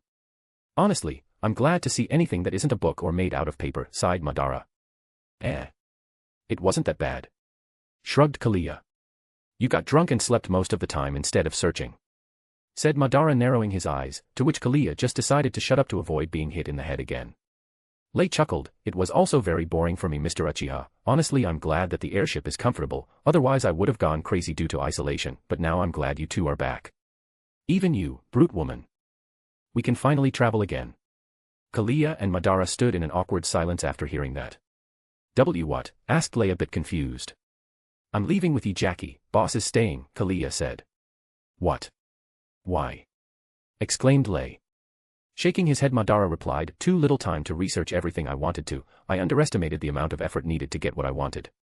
Sigh, now I need to stay for the foreseeable future. You two will have some vacation from me for quite some time." He chuckled. "And no, Mr. Uchiha, if you are staying I will be staying as well. I can't just leave you here stranded. I'm your assistant," shouted Lei. "Damn, Jackie, calm down will ye? It wouldn't make a difference. Boss will spend most of his time reading and practicing what he can. Even I don't want to leave him alone here really. Sigh, but there's nothing here for us." She tossed a bag to Lei, which he grabbed. "And this is?" asked Lei. "Your next task. You will be studying those scrolls and learning what you can while I'm here." Kalia got her own share of scrolls and books too. "I want you both twice as strong the next time we meet." Kalia will enhance her waterbending to a master level, and will practice her bloodbending afterward. Madara then pointed at Jackie. "You, on the other hand, will learn every combat technique in those scrolls, and you will double your efforts when learning the chi blocking combat technique. I want you at a decent level when we meet again as well." A weird silence. Lei was trying to compute all the information that was just absorbed by his brain. Wait. Bloodbending. Is that a thing? What the hell is chi blocking? He was rather lost here, understandably. "We will have time to talk about this when we are out of here, Jackie. Let boss finish." Lei nodded and looked at Madara. "I want you both to do a few errands for me. Right now all we have is the money I got from the Bifong family. It's a massive amount but it will only decrease with time, so I want you to take this money and buy certain places for me." Raising their eyebrows, both Kalia and Lei asked at the same time, "What places?" Madara grinned. "Only two really. One is by the Suoka River. It's a resort known as Village Resort. It is a high-end facility, and the other one that I want you two to buy is the biggest plot of land in that oasis town we came from." Jackie was a bit skeptical. "I've heard of the Village Resort. It is considered a Fire Nation colony. I don't think they will sell." Madara laughed. "We will keep paying the taxes to the Fire Nation. Of course he won't mind selling. They don't give a damn about who runs it as long as they keep getting their share." Sighing, Lei replied, "What about the oasis town plot of land? That place is worth nothing. We could buy half of that town while paying less than what we would pay for the resort." Madara grinned. "Then do just that. I have a feeling that place will bloom into a wonderful investment in the future." At this point, Lei gave up and just shrugged. "It's your money, by the way, that will eat a very significant part of your fortune, Mr. Uchiha. If you are not 110% sure of this, I wouldn't recommend it." Shaking his head, Madara replied, "What's the use of money if it can't generate more money? What will I be using those gold tails for, then? Paperweights. As long as I have some reserves for the years to come, I have faith that my investments will pay off." Madara was grinning from ear to ear. Those two spots would make him possibly surpass the Bifongs in the future. The resort would become part of the Republic City after the war, and its revenue and value would multiply absurdly. As for the Oasis Town, after the 100-year war, that place would bloom into a trading spot through all the Earth Kingdom. Plus, with the advance of technology and airships, crossing the mountain range around the desert wouldn't be a problem anymore. Not only that, Madara knows the true value of that place. The ice diminished, yes, but that's just the tip of the iceberg. Quite literally, the ice is massive, and is still underground in the desert. Having ownership of the land would give him ownership of the ice, spiritual ice that is considered one of the wonders of this world. All right, so I will buy it under your name. There might be some issues with that since you are not there. But money solves everything, they probably won't care who is buying as long as we are paying. Shrugged Lei. Hey boss, what about me? Is there anything you need me to do? Asked Kalia. Buying stuff was her thing, yes, who didn't like shopping after all? But business and real estate? Nah thanks, too much complexity for her taste. Madara retrieved a folded piece of paper from his robes and gave it to Kalia. While Jackie will be doing stuff under my name, you will be doing things under the name of our group. I want you to investigate a few possible events that might happen. First, I want to know about the outcome of Ba Sing Se, then I want you to keep your attention on possible gossip related to the Fire Lord's family, his children in specific. Your job is to gather information for me, remember? Kalia smiled. Captain, I will take my payment from Jackie since you will be busy. She said before chuckling. Madara just laughed. She never once demanded payment and he doubts that this will be a first. Since the rescue, Kalia joined his side fully, not as a paid grunt, but as a trustworthy sidekick. Saying their farewells, Madara left them with his final words. Please bring me food and clothes once a month, enough food to last the whole 30 days. I don't want to die of starvation down there, and I don't want to smell like those hobos from the lower districts of Ba Sing Se. Got it boss/Mr. Uchiha. Watching the airship lifting from the ground, Madara shouted. Say hello to the little midget for me. And enjoy your time with your wife Jackie, she deserves it. The airship left, and after a few seconds, Madara couldn't even spot it on the horizon anymore. Sigh, now, time to go back and study. A shiver ran down his spine just by saying those words out loud. Great, now I'm Madara the nerd. Sigh, how the powerful have fallen. Climbing down the tower, Madara went straight to the library where he saw Wan Shirtong doing whatever spirit owls do. Oh. You didn't leave. Shaking his head, Madara replied, Nah, I have a lot to learn from this place, I don't know when I will have this chance again in the future, so now is the best time to enjoy it. The owl's head tilted sideways. You talk like you know what the future holds. Madara just laughed out loud, trying to mask his nervousness. How could I? The future is ever-changing, it's just that I do not have any responsibilities now, so I can do whatever I want and spend as much time as I need down here. Can't say the same about the future, I might get married and stuff. The owl kept staring at Madara for several seconds. Yeah. And stuff. Coughing, Madara changed the subject. So, now that it's the two of us here, I don't want to treat you as a servant or anything like that, but can you show me where the energy bending records are kept? I doubt that they are freely available. The owl turned in a certain direction and started walking. Come with me. Madara nodded and followed. I don't know how long I will stay down here, is that a problem? No problem, just don't expect room service. Raising an eyebrow, Madara asked, You know what room service is? Of course. My name is Wan Shirtong, and it means the one who knows 10,000 things.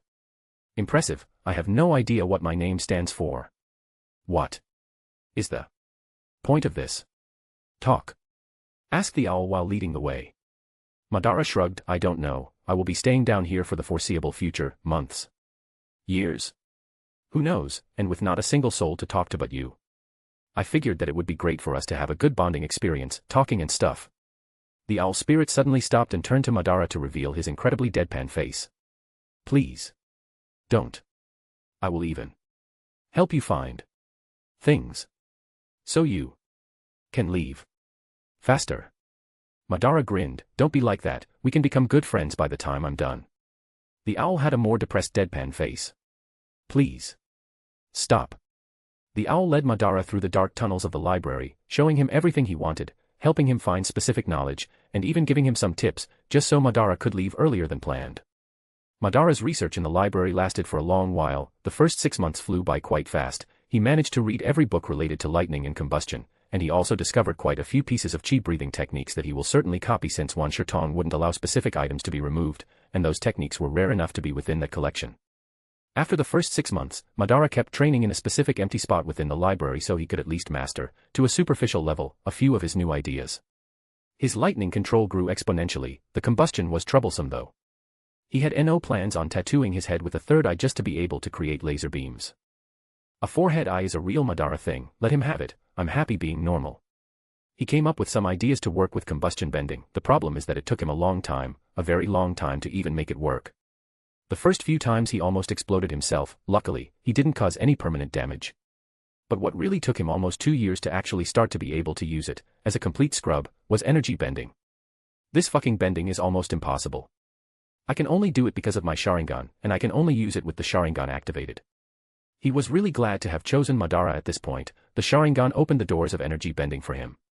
It took him 2 years, 2 fucking years to achieve something far inferior to what Aang did to Ozai, just because a damn lion turtle didn't decide to poke him in the chest and forehead to give him some enlightenment. And now after a full 3 years of seclusion inside the library, learning all that he could. It was finally time for him to get back to the world of the living. The only thing that kept him from going crazy was the monthly talks with his teammates when they came every month to deliver stuff for him. 3 years changed many things. The world has changed, and he has changed even more: knowledge, mastery, power. Let's not even talk about my chakras, heh? Grinned Madara as he walked towards the exit. Chapter 28, Recent Events. After 3 years and some months of nerding out inside the library, Madara was finally ready to get out. In all honesty, things didn't really go according to plan, but since when did everything always go according to plan anyway? First, he thought he would need 2 months, maybe 3 to read everything with his Sharingan and have it permanently recorded there, which was not wrong. But the sheer amount of searching he had to do to simply find the information he wanted to study was abysmal. This library was roughly the size of fucking Ba Sing Se, so you can understand how many books and scrolls are stored inside. On top of that, he is a human. He can't just pretend to be a machine and read through thousands of books with his Sharingan. I mean, he could, but there's only so much information the human brain can healthily store. He can't just add an extra SSD inside his brain to expand his storage capacity. Then there was the problem of practicing. This one was a personal one for him. Every person has a different method of learning. Some like to read everything, and only then do they start practicing each thing. Madara was different. His method was to study one subject and then practice it. After reaching an acceptable level of understanding and mastery, he would then start the next subject, and so on until he finished everything he could. He took Shinzu's words to heart. He didn't rush things. When he didn't have the will to keep reading, he would just sit down and nap or nag Wan Shirtong to keep himself occupied. That all was very antisocial, but it was always entertaining for him, and he had a slight suspicion that Wan Shirtong also enjoyed their conversations, but they were just too much of a tsundere to admit it. Sometimes when his crew came, he would spend from 2 days to a week with them, talking and catching up. He learned quite a few things that happened through the 4 nations that way. Now it's 97 AG, 2 years ago, in 95 AG, also known as the Year of the Rabbit, Prince Ozai inherited the throne and became the Fire Lord, turning Zuko into the heir. This was also the year that General Iroh broke through the outer wall of Ba Sing Se and had his son killed. Just like in the series, Iroh gave up on the siege and his claim to the crown and took the shame of defeat like a champion. Nothing of much importance happened in 96 AG. It seems that last year was the calm before the storm, although Kalia managed to discover that the Prince K had become the 52nd Earth King this year, something about the previous Earth King dying due to his wounds after the siege, a very shady event if anything, but not much is known. Ba Sing Se has become a fortress right now, and it's really hard to gather information about it due to the intervention of the Dai Li. And then there's the events of early this year, 97 AG, the Year of the Snake. A couple of months ago Prince Zuko was exiled and banished from the Fire Nation with his uncle Iroh, the Dragon of the West. Which means that in 2 and something years Aang will awaken, and the plot will start. Madara simply grinned. I did regret coming to this world 10 years too early before, but now I'm very happy about my foresight. Looking around at the library once more, he just sighed. If I did come 1 or 2 years before canon, I would have had to rush through this library like a crazy person to learn half of what I did before Zhao showed up and ruined my plans. The moment Madara thought of that person, his eyes narrowed and his smirk grew more sinister. Clean your neck for me, little Zhao, we have unfinished business, you fucking pussy. As Madara was distracted thinking of the past, current, and future events, a gentle wing flapping sound echoed around him. He woke up to see Wan Shirtong with his classic tilted head staring at him. It seems, it's time to part ways, said the owl. Madara grinned. You don't have to miss me that much. I will come to visit you at least once a decade so you have someone to talk to. The owl kept staring at him, tilting its head from one side to the other. Once a decade is acceptable. If you come earlier, I will kick you out. Madara laughed as the owl flew away from his sight. Yeah, fucking tsundere owl. You love me and you know it. Then he shouted, don't disappear on me then. I don't want to come here and spot an empty hole in the desert. To which he only heard, ko, as an answer. As he climbed up the tower and left, he was blinded by the sunlight for a few seconds, and when his sight came back he spotted his favorite airship right in front of the tower, with his favorite crew outside waiting for him. Ye finally leaving that place, eh? To think even the boss would need to spend 3 fucking years to learn a few new tricks, said Kalia while giving a sarcastic smirk to Madara. Don't try to act cool, you barbarian woman, you missed the boss dearly and didn't stop complaining about how boring it was to stand around doing nothing all day. Lei intervened, giving Kalia his own sarcastic smirk, which made Kalia's eyebrow twitch, this fucking cunt. Madara just laughed happily as he approached his group. It's been a long time since we traveled together, hasn't it?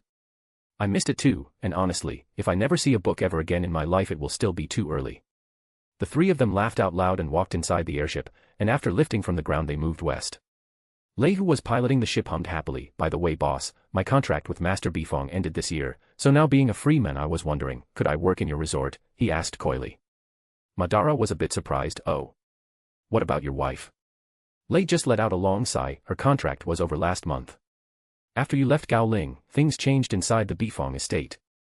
Mr. Bifong grew more and more paranoid about his daughter. Mrs. Bifong managed to convince him to get rid of all the maid personnel that had close contact with you to keep young Miss Bifong out of your influence, so neither I nor my wife is welcome there anymore. Madara wasn't that surprised. What was meant to be, but he was worried about something. "What about Toph? Did something happen while I was gone?" Shaking his head, Lei replied, "No, young Miss has been fine. They did hire a pompous earthbending master to teach her the basics though." Then he grinned, "But according to my wife it seems young Miss has been evading them and escaping the estate in secret every week, not that they know about it." Madara just laughed, "Worthy of being considered my little sister, but I'm very disappointed with Lao, TSK, that wife of his." Then he remembered something. "What about the guards I trained? Did they just kick them out as well?" Lei laughed this time. "You think they would have the balls to do that? Each guard you trained is an asset to any army. If they kicked them out like that, those men could just band together and go against them just to vent their anger." "No, they didn't get kicked out, but they can't interact with young Miss, not that they ever did anyway," he shrugged. Madara chuckled and relaxed on his comfortable sofa chair. "Well, at least the Bifong family served my plans well." He grinned while looking outside. "What about my investments?" Lei answered, "Well, your resort is generating more profit than anything I've ever seen, although nowhere close to Bifong level of money. You can be considered a very wealthy young man, Mr. Uchiha. All members of the high society among the Earth Kingdom and Fire Nation stopped there to enjoy the services provided. You recovered already half of the initial investment after only 3 years." Madara grinned even more. Half of the investment in 3 years might not sound like much, but let's consider this for a bit. Madara's whole fortune was equivalent to a 5-year job payment, not any job, but the highest paid job for over half a millennium at least, and to recover half of that in 3 years. That's more money than 99% of this world's population could even see in their whole lives. He is on par with the Fire Nation high nobility at this point. "I take it that the Misty Palm Oasis didn't generate much profit?" asked Madara. Lei nodded. "That place is worthless, and I told you, Mr. Uchiha. Yes, you get some revenue due to renting, and considering that you basically own 60% of that town, it's quite a decent profit. It can't hold a candle to the village resort, I would say. 10%. But again, it was considerably cheaper. You only don't own the whole place because some stubborn people didn't want to sell their land." Madara just shrugged. "Well, it is what it is. I'm betting on the future here, Jackie. I feel that the Misty Palm Oasis will become a gold mine in the future." Lei just chuckled. "Well, you haven't been wrong so far, so I will just wait and see. Oh, by the way, there's a bunch of things related to your investments that demands your attention. I've been handling that in my spare time, but you are the owner, so let me stop you right there. I've been buried under the desert reading more books in 3 years than anyone has ever seen in their entire life. I'm at a point where if I learn anything else, I will start forgetting stuff that I already know." Madara said, massaging his forehead. "A headache is coming. Then you will need an administrator, Mr. Uchiha, a steward to take care of your things while you enjoy your retirement." Lei chuckled. Madara chuckled too. "All right then, Jackie, you are formally hired." What? What? You have been handling this for years now, you know more than anyone. I can't pay you as much as the Bifongs, but I won't screw you. Bring your wife too. She will work with you as your assistant. I didn't spend so much time with Nari, but she always seemed to be a very intelligent woman. Lei's eyes went wide. He was hoping to get that job and he wanted his wife to be by his side now that both of them are jobless, but to have her as his assistant. Hey, some of our roleplay will get very real now. He. Kalia's expression was full-on Saitama deadpan mode when she was looking at Lei and his perverted chuckle. Why am I not surprised? Then she turned to Madara with her best puppy eyes. What about me, boss? Ye can't leave ye second in command jobless, right? Ye are a rich man now. Madara laughed and Lei raised his eyebrow in annoyance. Who the fuck said you are Mr. Uchiha's second in command? Stop spouting nonsense, you uneducated woman. Kalia grinned and stared at Lei. Well, different from ye, I'm a bender, not just any bender, but a blood bender. What ye have? Chi blocking. With me by boss side, that wouldn't even be needed. I can stop them from moving from a distance. Lei lost it, you fucking bitch. You only did that to me once and it was because of the full moon. We all know that you can't do that normally. I can chi block you every other day. She shrugged. So what? I still have me waterbending. The resort is on top of a river. It's me realm there. Not only that, who would pick a pervert man like ye instead of a beautiful hot girl like me to be by their side? Madara couldn't stop laughing in amusement as the duo kept spitting curses at one another. All right. Jackie, you have to understand that Kalia is right here. Lei pouted, TSK, if only that resort wasn't on top of a river. Madara raised an eyebrow, oh yeah. That too. Both Lei and Kalia stared at Madara. Lei gave him an understanding nod and a wink, while Kalia gave him a victorious smirk and a wink. Oh shit. Fucking puberty is hitting me hard.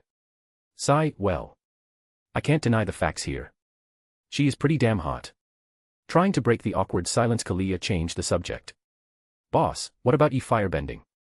Did you get what you wanted? Well. Kinda. Did you finally achieve that blue fire that you kept talking about? Shaking his head, Madara just sighed, nah, that one isn't for me, I guess. What about the combustion bending, mister? Uchiha. That one also isn't for me. I would have to tattoo my forehead for it. I had ideas of tattooing my hand, but, in all of the records, I saw every combustion bender had the eye on their foreheads, so I assume there's a reason for that. I don't believe for a second that I'm the first one to consider another location. I may be smart, but other people aren't dumb. So you just improved ye fire and lightning. Well, about that. Madara grinned sinisterly. What kind of badass older brother would I be if I didn't create my own unique bending like my cute little sister? Chapter 29, Offer. The airship landed on a specifically built open platform.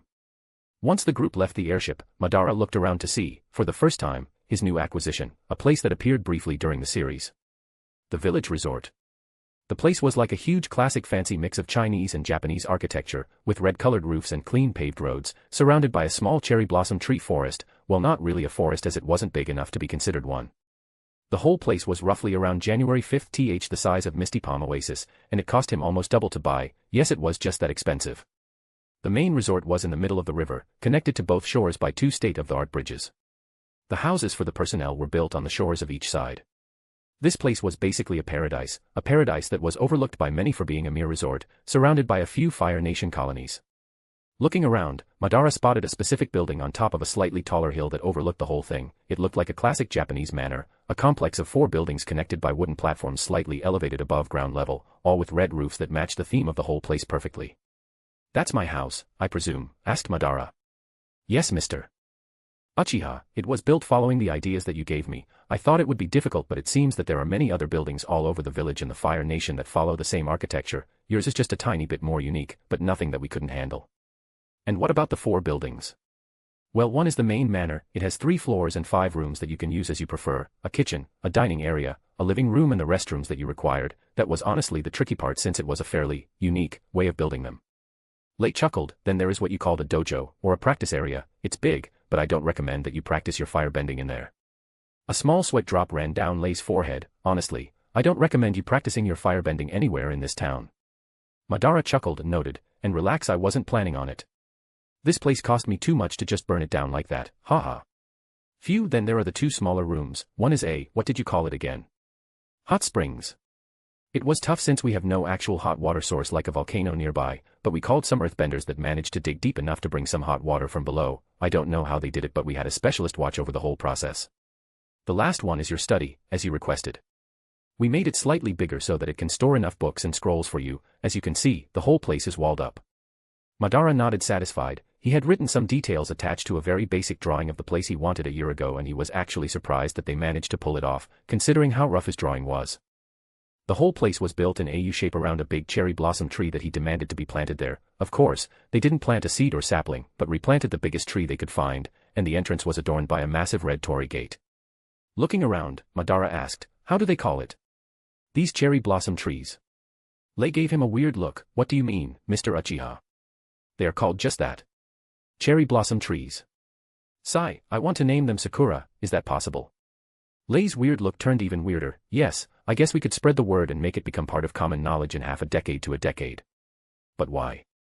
Madara grinned. These trees only grow in my land according to my knowledge. They are a unique kind of tree and I believe that they deserve a name that mirrors their existence. Lei kept staring at Madara. I understand, but I don't get why. Sigh, it's just a name that reminds me of my family, so I want to keep it that way, just to have a piece of home here with me. It wasn't really that, he just wanted to spread some things from his old world here, even after so many years here. Madara still felt a bit alien to this world. He wanted to at least try to bring some familiarity to his new life. Kalia kept staring at him. Boss never talked about his family. He does have a family name, so it means that they were big at one point. He behaves like he is the last survivor of them. Sigh. Boss must be feeling quite alone sometimes.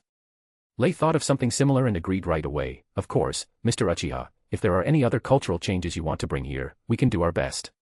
We can't do all of them, but we can at least try to do some, right? Madara chuckled. Let's start with the trees first.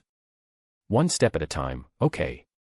Walking around the village and the resort, the guards gave Lei and Kalia a bow, but were curious about the young man beside them. They all knew that their new boss was someone called Madara Uchiha, but they have never seen him. Only these two. So, who is this young man? Is he the boss' son or something? Ahem, attention please, said Lei, attracting the attention of all the guards nearby. Spread the word that tomorrow morning the new owner will talk to all employees, so they should come to the main square in front of the resort. Everyone nodded. It seems that he is related to the new boss, probably his son. Lei and Kalia showed the whole place to Madara, telling him some details here and there, trying their best not to overwhelm him. He just left a 3-year-long seclusion where he was buried under piles of books, after all. When they arrived at the Uchiha Manor, it was already sunset. The place was fully furnished and had 4 maids that did the daily cleaning. At the moment though, they had already gone home and the place was quite empty since no one lived there yet. Walking inside his new residence, Madara had a smile on his face. This is a place where wealth meets simplicity, not overwhelmingly luxurious and pompous like a Bifong house, but luxurious yet homey, wealthy yet simple, a perfect balance and exactly what Madara desired for his permanent residence. They went to the living room and sat on comfortable mats that were perfectly spread on the tatami. Jackie, I assume that your wife has been living here with you since you both left the Bifong estate, am I right? Asked Madara with a serious tone. Lei nodded and was a bit scared about the seriousness in Madara's voice right now. Yes, we are living nearby. A few houses were emptied due to the previous owner taking a few of his old employees with him. Is there a problem, Mr. Uchiha? Did we overstep our bounds? Madara chuckled. No, not really, it's just that. I have a question. No. It's more like an offer, to both of you, and considering that she is your wife, she is entitled to be a part of this offer. Can you call her here? We will wait. Lei was very curious and a bit suspicious, but he nodded and stood up. I will go find her right away, Mr. Uchiha. Take your time, Jackie, no one here is in a hurry. He chuckled as he watched Lei dashing out of the room. So boss, what is this offer? Does it count for me as well? Asked Kalia. Madara smiled and nodded. Yes, in fact. I'm almost 100% sure that you will take it. But Jackie, on the other hand, I'm slightly afraid that he won't. Not that it would change anything, it's just, well, complicated. Please wait for them to arrive. Kalia could only swallow the curiosity that was killing her right now. Is it money? More money? I bet it's some money. Madara only chuckled. It's even better. Kalia just stared wide-eyed. She knew how greedy her boss was. For him to consider something better than money, it must be groundbreaking, something legendary. In roughly 40 minutes the couple arrived. Nari still had on her long robes, but no longer wore the green and yellow Earth Kingdom colors. Now they were replaced by red, white, and gold, typical of a native of the Fire Nation. Hello there, Nari, it's been a while, said Madara as he watched the couple sitting down on the mats. She nodded with a gentle smile. Hello there, Mr. Uchiha. Yes, it has been, hasn't it? They talked for a bit, catching up on the events inside the Bifong estate since his departure. She went into extra details. She worked there as the head maid after all, and she knew a lot of gossip about it, and he learned of quite a few tricks that his little sister has been using for the past couple years. Alright, now let's talk about the main subject. To the 3 of you, he said with a serious tone, and they all tensed up. Honestly, I was planning on taking this knowledge with me to the grave since I had no one that I considered important enough to share it with, but you have all become like a second family to me, so I will share it with you. All I can do is hope that you accept. The 3 of them nodded with serious expressions. Madara took a long breath and said it. What if I told you that I could help you all live longer? The eyes of the 3 people went wide. What kind of question is this? What do you mean by living longer? B-boss, asked Kalia, still shocked. Significantly longer, to the point that you would still look young 2 Sozens comets from now, said Madara while he closed his eyes. Silence remained, an oppressive silence for Madara, who kept his eyes closed to avoid looking at their reactions. In truth, he wasn't confident in them accepting, and he was quite scared of losing his friends to time. That's over a century, and still look young, asked Nari, to which Madara nodded. It's over a couple of centuries really. I can't even tell you how long it is because honestly, I don't know. But how? Exclaimed Lei. Madara had an excuse ready. It's an old secret that I learned from my family's records. An. What will that cost us? Nari asked. She was a very knowledgeable woman. Nothing comes free in this world, and for a long youthful life, which is already too good to be true, it's even more impossible to be the case. Madara just gave her a reluctant smile. Honestly, Dedication to making it happen. It's not just some juice that you drink and it happens, it's something that you need to earn through effort and meditation. What exactly do we have to do to receive such a boon? Asked Lei, afraid of this answer. Stuff like that was too obscure, it might involve some evil means to be achieved, and he wouldn't accept that at all. Sighing, Madara proceeded to explain to them about the chakras and how it works. He didn't go into details about the process of unlocking them, but he explained enough to give them a rough understanding of what they could get from it. So ye are saying that, we basically, enhance ourselves with chi. And get some minor resistance towards many things, one of them in which is, aging, asked Kalia. Madara again just nodded. Shouted Kalia right away, are you fucking kidding me? Remaining young for centuries to come. Who would still reject such an offer? The couple on the other hand had conflicted feelings towards it. Yes, on one side they will remain young for a long time, they will be able to enjoy life and do what they want, but at the same time. Sigh, Mr. Uchiha, for us it is complicated. We're planning on starting a family, we were only waiting for your answer, if you would give us jobs or not, to set it in motion. Nari nodded, I always wanted a little girl, but I don't want to live young while my child ages and dies before me. That would destroy me. Us. Said Lei while holding her hand gently, it would destroy us. He gave her a gentle smile, to which she replied in kind. And we can't ask our future daughter to just follow our steps and give up her future children either. Madara could only give them a sad smile and nod, I understand, I apologize if I said anything wrong, ignore the offer. But both of them shook their heads. Don't misunderstand Mr. Uchiha, we are not directly rejecting, we just want to think about it. Can you give us time? Madara nodded, take all the time you need, I'm not going anywhere. They chuckled, of course you aren't, you will remain living for who knows how long. Time is something you have to spare. The trio laughed and Madara just kept his sad smile. Living for who knows how long, but alone. Sigh. At least Kalia will be there to cheer me up if they reject. Chapter 30, Guests. Everyone went back to their homes. Kalia got herself a decently sized house near Madara's manor.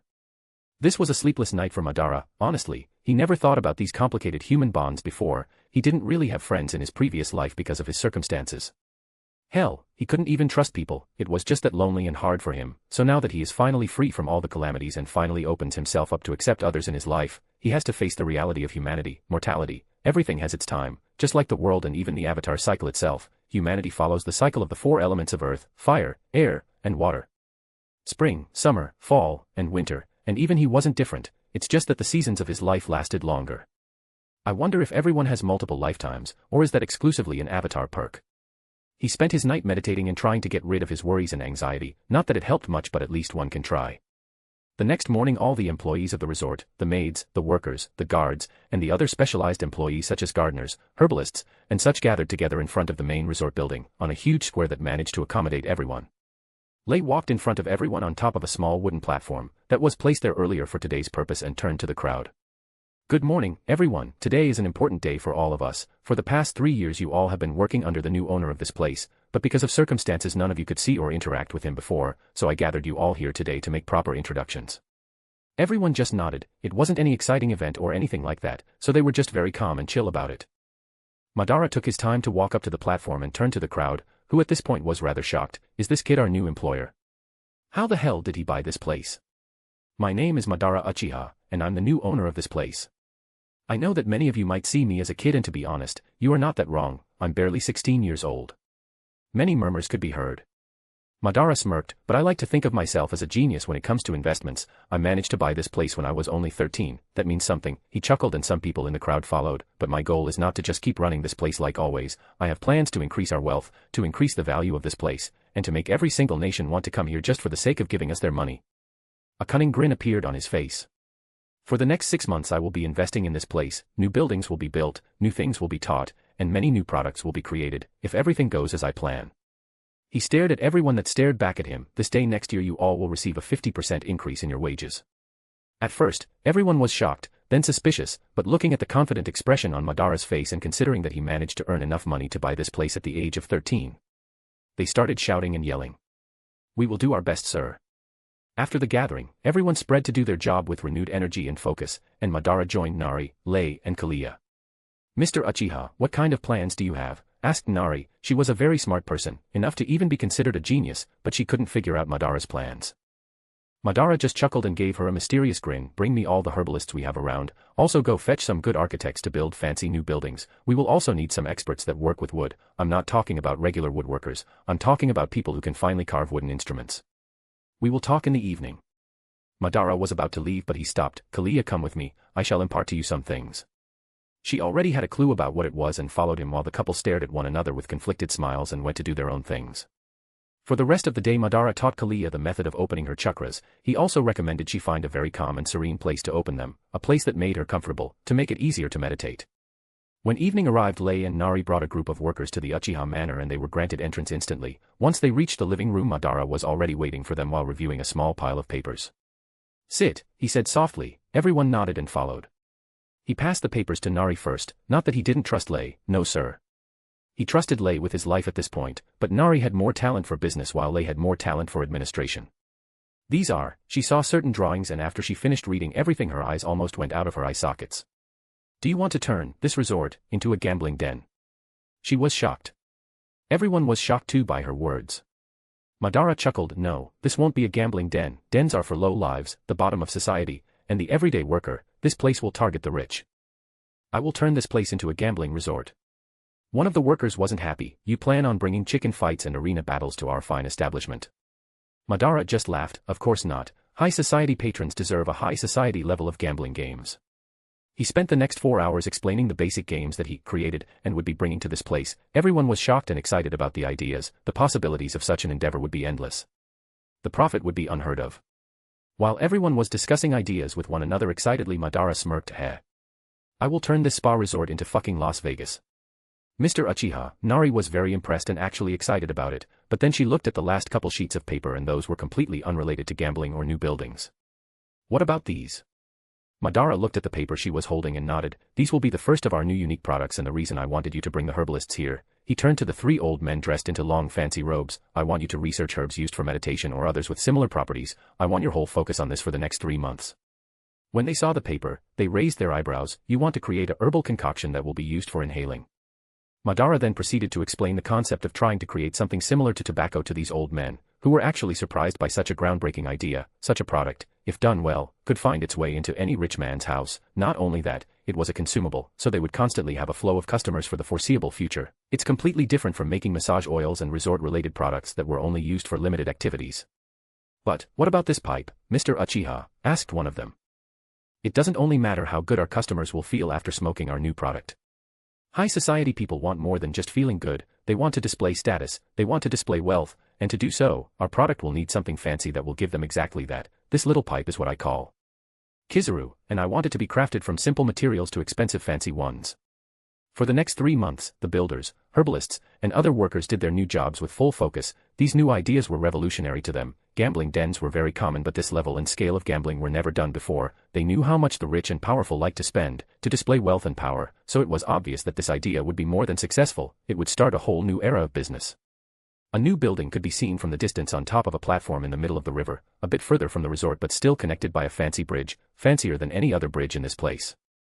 It was a fancy pagoda-like tower with red roofs and delicate carvings. It had 7 floors and many different rooms built, some private rooms for private games. It was named Koi Tower, Lonely Tower. Madara would bring smoking and gambling to this world, but not prostitution. Not only would the backlash be too annoying for him, he couldn't bring himself to do it. He was no white knight to prevent others from doing it. In fact, he didn't even care if others did it because he was sure others already did, but he didn't want that weighing on his conscience. Everything was going according to plan and he was very satisfied. All the gambling games and tools that would be used inside the casino would be made out of fancy carved wood. Platinum metal wasn't invented yet and Toph will come up with metal bending in a couple of years and spread the knowledge, so he won't be using regular metals. Wood was the one thing that he never heard of anyone being able to bend in canon. As Madara was in his study writing another book that had some things he learned from the library, he was trying to build his own library to pass to his descendants. He heard a knock on his door. Mr. Uchiha. Oh, Jackie. Come on in, he said with a smile. Lei entered his study to see piles of books spread through every corner. He raised an eyebrow but ignored the sarcastic comment he was about to say and went straight to the point. We spotted a Lonely Fire Nation ship coming towards our docks, Mr. Uchiha. They must have already docked it by now. And as you asked, I'm here to let you know if such an event ever came to pass. To be honest, it's scary how you can see the future like this. Madara raised an eyebrow but then grinned. It's not really hard to predict certain events, Jackie. it's not like I can see the future or anything, but I can calculate certain possibilities based on the knowledge I already have, he said while closing his half-written book and standing up. Let's go, I want to meet our guests. They walked all the way to the inn area of the resort. When they arrived by the door, they heard an angry youthful male voice shouting. We have no time to spend in this place, uncle. We still have most of the Earth Kingdom to scout. Ah, don't be like that, can't you let this old man enjoy some comfort in his retirement once in a while, answered an old male voice with a bit of mischievousness. Bam, the sound of a fist colliding against a table echoed. If you broke my furniture, I will rip one of your arms off and shove it up your ass, royalty or not, don't you dare break my stuff. These things are hella expensive, you brat. Madara thought as he accelerated his steps and opened the door, entering the inn's main room, and spotting an old man with a relaxed expression drinking tea like he had no worries in this world, and an angsty teen standing up with his fist collided against a fancy wooden table. Madara's eyebrow twitched. You better not have broken that, or you will have to learn how to live without an arm. The teen had a half-burned face and a bald head, except for a high ponytail, and he wore typical Fire Nation robes. He wasn't wearing any armor right now. The old man on the other hand had a very known face and armor. Hearing the person that just arrived, the duo looked towards the door to spot Madara in his fancy black palace robes. And who are you? Do you have any idea who you are talking to? Asked the teen while igniting a small fire in his hand. Madara just snorted and replied, a dead prince if he keeps talking and behaving like that in my establishment. He snapped his finger and the flame was extinguished, making both the teen and the old man shocked. Madara then turned to the old man and gave him a welcoming smile. It's an honor to finally meet you, Iroh, also known as the finest tea expert in all 4 nations and also a very good pai show player. The old man that was sitting down enjoying his tea chuckled at Madara's antics and replied, you are the first one to not call me General or Dragon of the West. Madara just chuckled in return, oh yeah, you are also known by those titles, I completely forgot. Iroh stared at Madara for a few seconds before starting to laugh. Madara followed and laughed too. At this point, both Zuko and Lei were just staring at the two laughing people with a weirded out expression. What the fuck? Chapter 31, Request. The laughter slowly died as Madara slowly walked towards Iroh and sat across from him. He then served himself some tea and took his time enjoying the taste. Jasmine tea, good choice, said Madara softly. Jasmine tea, when well made, achieves balance by bringing together different expressions of jasmine, fragrant flowers infused in rolled tea leaves. Said Iroh back. Madara nodded. But like everything else in life, balance is not easily achieved. Iroh nodded and gently smiled. If one can achieve balance while preparing tea, it is already a splendid start when searching for balance anywhere else. Both of them smiled at one another and enjoyed their tea in silence after that small exchange.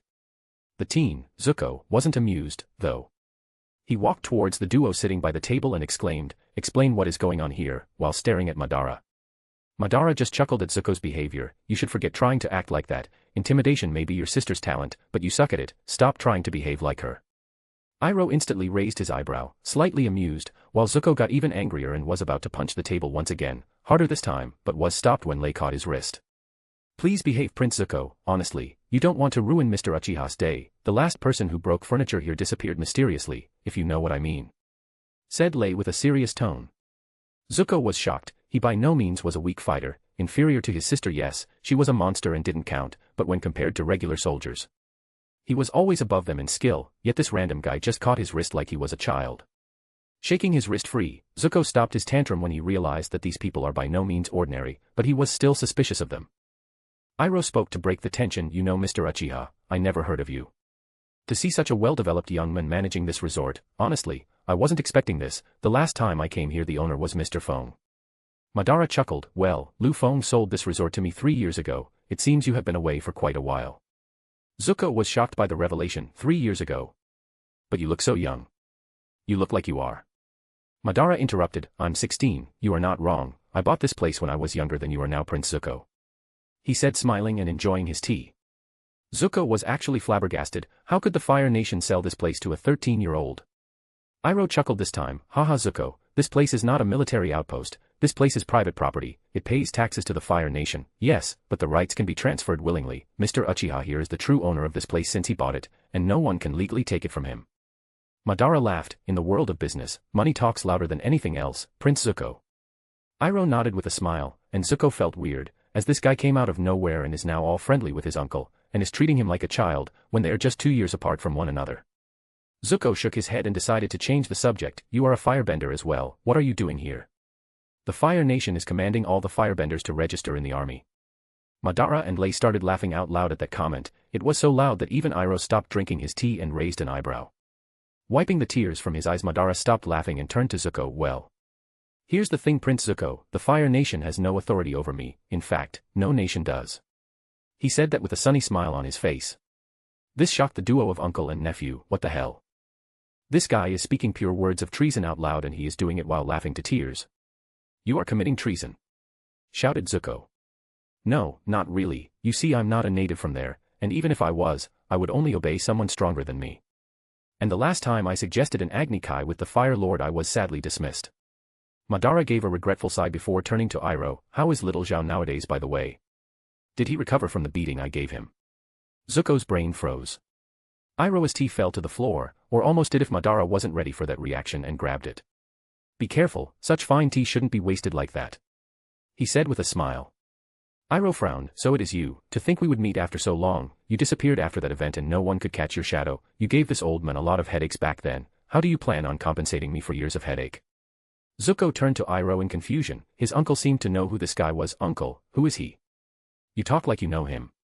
Iroh chuckled. Well, you know him too. In fact, most of the Fire Nation knows him, just not by his real name. He then turned to Madara. So which one do you prefer? Greedy Ghost, Red-Eyed Ghost, or just Red Ghost? Madara shook his head, amused. Does it matter?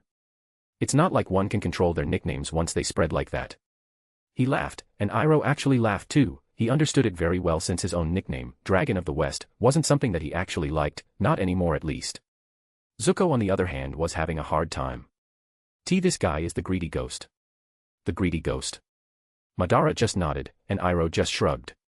What are you doing here? Shouldn't you be?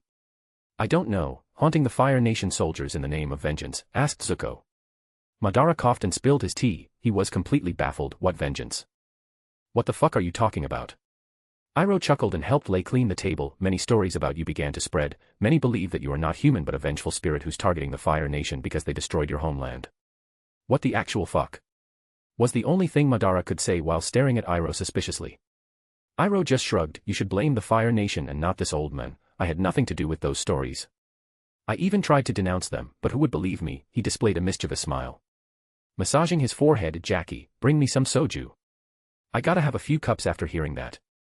Lei chuckled, amused, and nodded. I understand, Mr. Uchiha. I will be back shortly.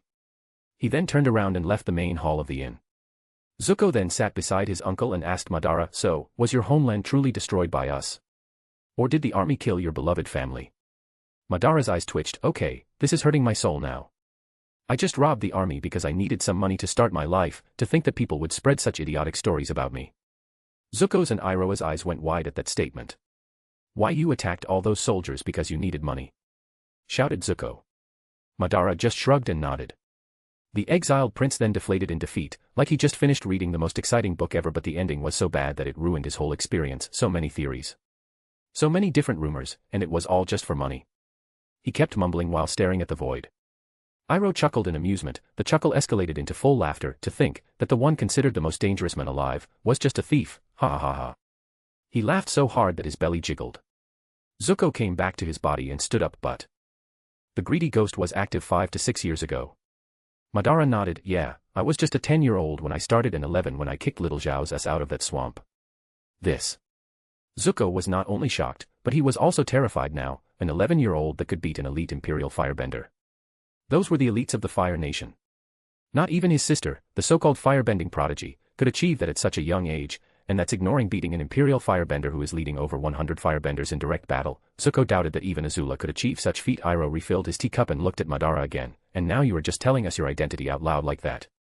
Shrugging, Madara replied, well, I have 3 reasons for that. 1 is that I doubt that you are likely to spread the word, and 2 is that I wanted to start an actual friendship with you, Iroh.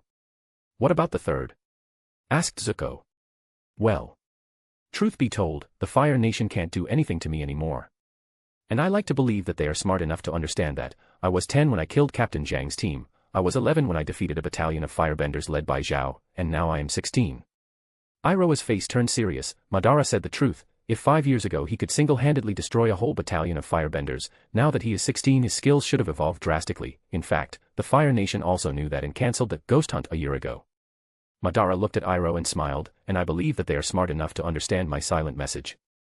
Zuko was confused and looked towards Iroh for clarification, who in turn coughed, fixed his beard, and spoke. The greedy ghost stopped his attacks on the Fire Nation after the swamp battle, and after years of silence the council took that as a silent message from him that he would stop hunting our soldiers and ruining our plans and decided to call off all the hunting parties. In short, they didn't want to antagonize him, in fear that he would join the enemy army to go against us. Madara then continued, so I believe that even if they know who I am, and even if they know that I own this place, the odds of them hunting me here are extremely low. I bet they would actually be happy that I own this place. It ties me to them and gives them a reason to believe that I might join their ranks eventually, so unless I actively move against them again, they will keep the status quo. Until the war ends at least, well, until the war ends the way they are expecting it to end, Madara smirked. Lei came back with the soju bottle and Madara drank it alone since Iroh refused. He preferred tea, and although Zuko was actually interested in trying he was stopped by Iroh who said he was too young for that kind of stuff. Zuko tried to throw a tantrum but Iroh was surprisingly firm and serious when it came to alcohol. They talked a bit more until the sun was setting on the horizon. Madara then stood up and said his goodbyes and walked out after giving another warning to Zuko about his anger issues. If he broke anything it would cost Zuko an arm, and at this point, Zuko believed him. Once the duo of uncle and nephew saw Madara's figure disappearing, Zuko turned to Iroh. What should we do about the things that we just discovered? Iroh just stood up and stretched a bit. What do you mean? We should take a bath and sleep, of course. Tomorrow he promised to show me his new pie show tables that he ordered to be built and I'm rather excited. Zuko shook his head. I'm talking about him being the ghost. A man like him. Iroh interrupted his nephew. I've been observing him since he walked in here, the way he walks, talks and behaves. I can't quite judge the level of his skill, that much is very telling, isn't it? I can judge how strong your sister, and even your father, is but I can't do the same about him. Zuko's eyes went wide and he stood there in silence for several minutes after Iroh went towards the new hot springs that he heard so much about. The next morning Madara was reading the report of the recent buildings and orders. For fuck's sake Jackie, I'm literally paying you to do this for me, where the fuck are you? A knocking sound came from his door and a maid's voice echoed, Mr. Uchiha, Prince Zuko is here to see you. Madara raised his eyebrows. What the? Let him in. The door opened and Zuko walked inside, and before any words could be said he made a martial arts greeting, bowed, and asked, please, teach me firebending. Chapter 32, Teacher. Madara stared at Zuko with a poker face and answered swiftly. No. Zuko refused to stand back up and stayed in the same position. Please reconsider, I understand that we don't know each other and you owe me nothing but I really need you to teach me firebending. Madara kept silent for a few seconds. Why do you need to learn firebending from me, exactly? Your uncle is a legend, he can teach you better than I can. Zuko shook his head. My uncle doesn't understand me. He doesn't try to help me improve my strength, it's all about his philosophies and nothing about actual firebending. But why me? You are strong, probably the strongest firebender I will meet that won't try to attack me on sight considering my circumstances. Sigh. To think this angsty hot-headed kid calmed down and came here to ask my help with such humbleness.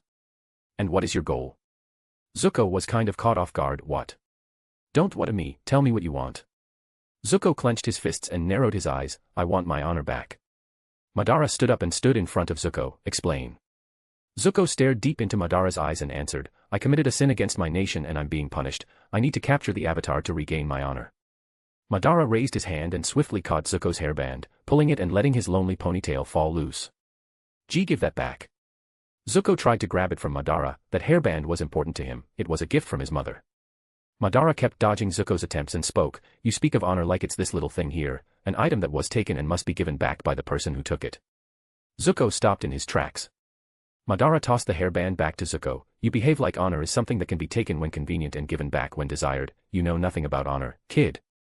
Zuko caught it but didn't tie his ponytail right away. He kept staring at Madara for several seconds in silence until his anger got the best of him. And what do you know about honor? You, a criminal. He shouted in anger.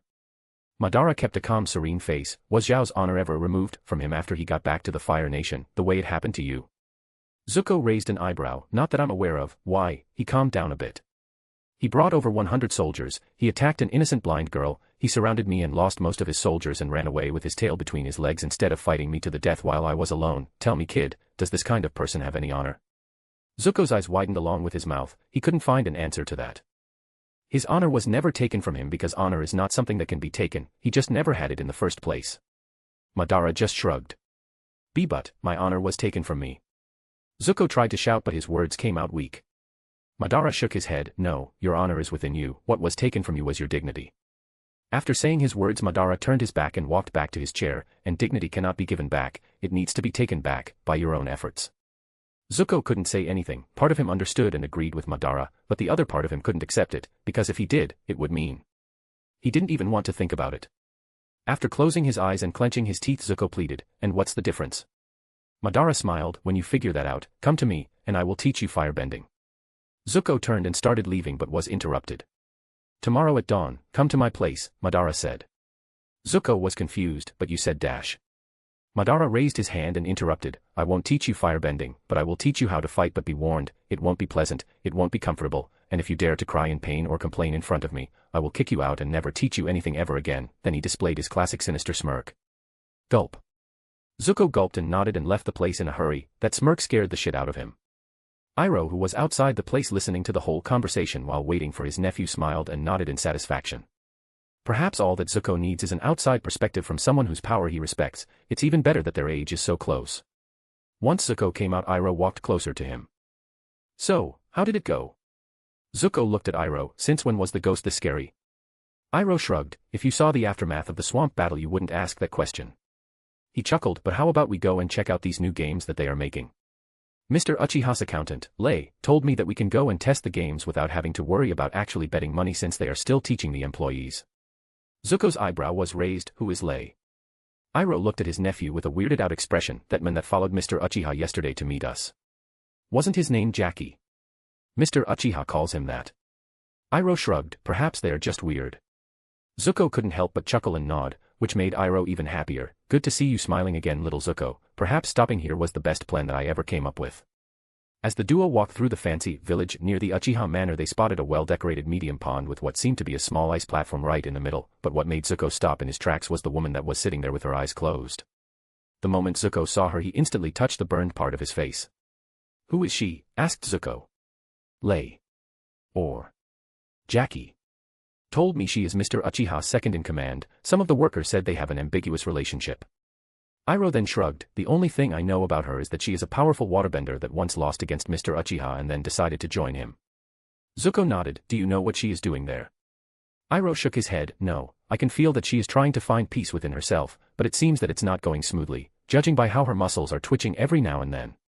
"Finding peace within," mumbled Zuko as he turned away and started walking, thinking of those words as the duo went towards the Koi Tower. Iroh noticed that and kept silent, but he saw something in his nephew's eyes and nodded satisfied. "Yes, it was indeed the best plan that I have ever come up with."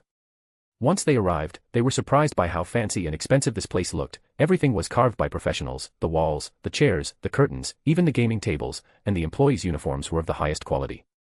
"Hello there, Mr. Iroh, Prince Zuko," said a lovely woman with long robes and yellow eyes. "Oh, what a lovely young lady. What should I call you?" asked Iroh politely.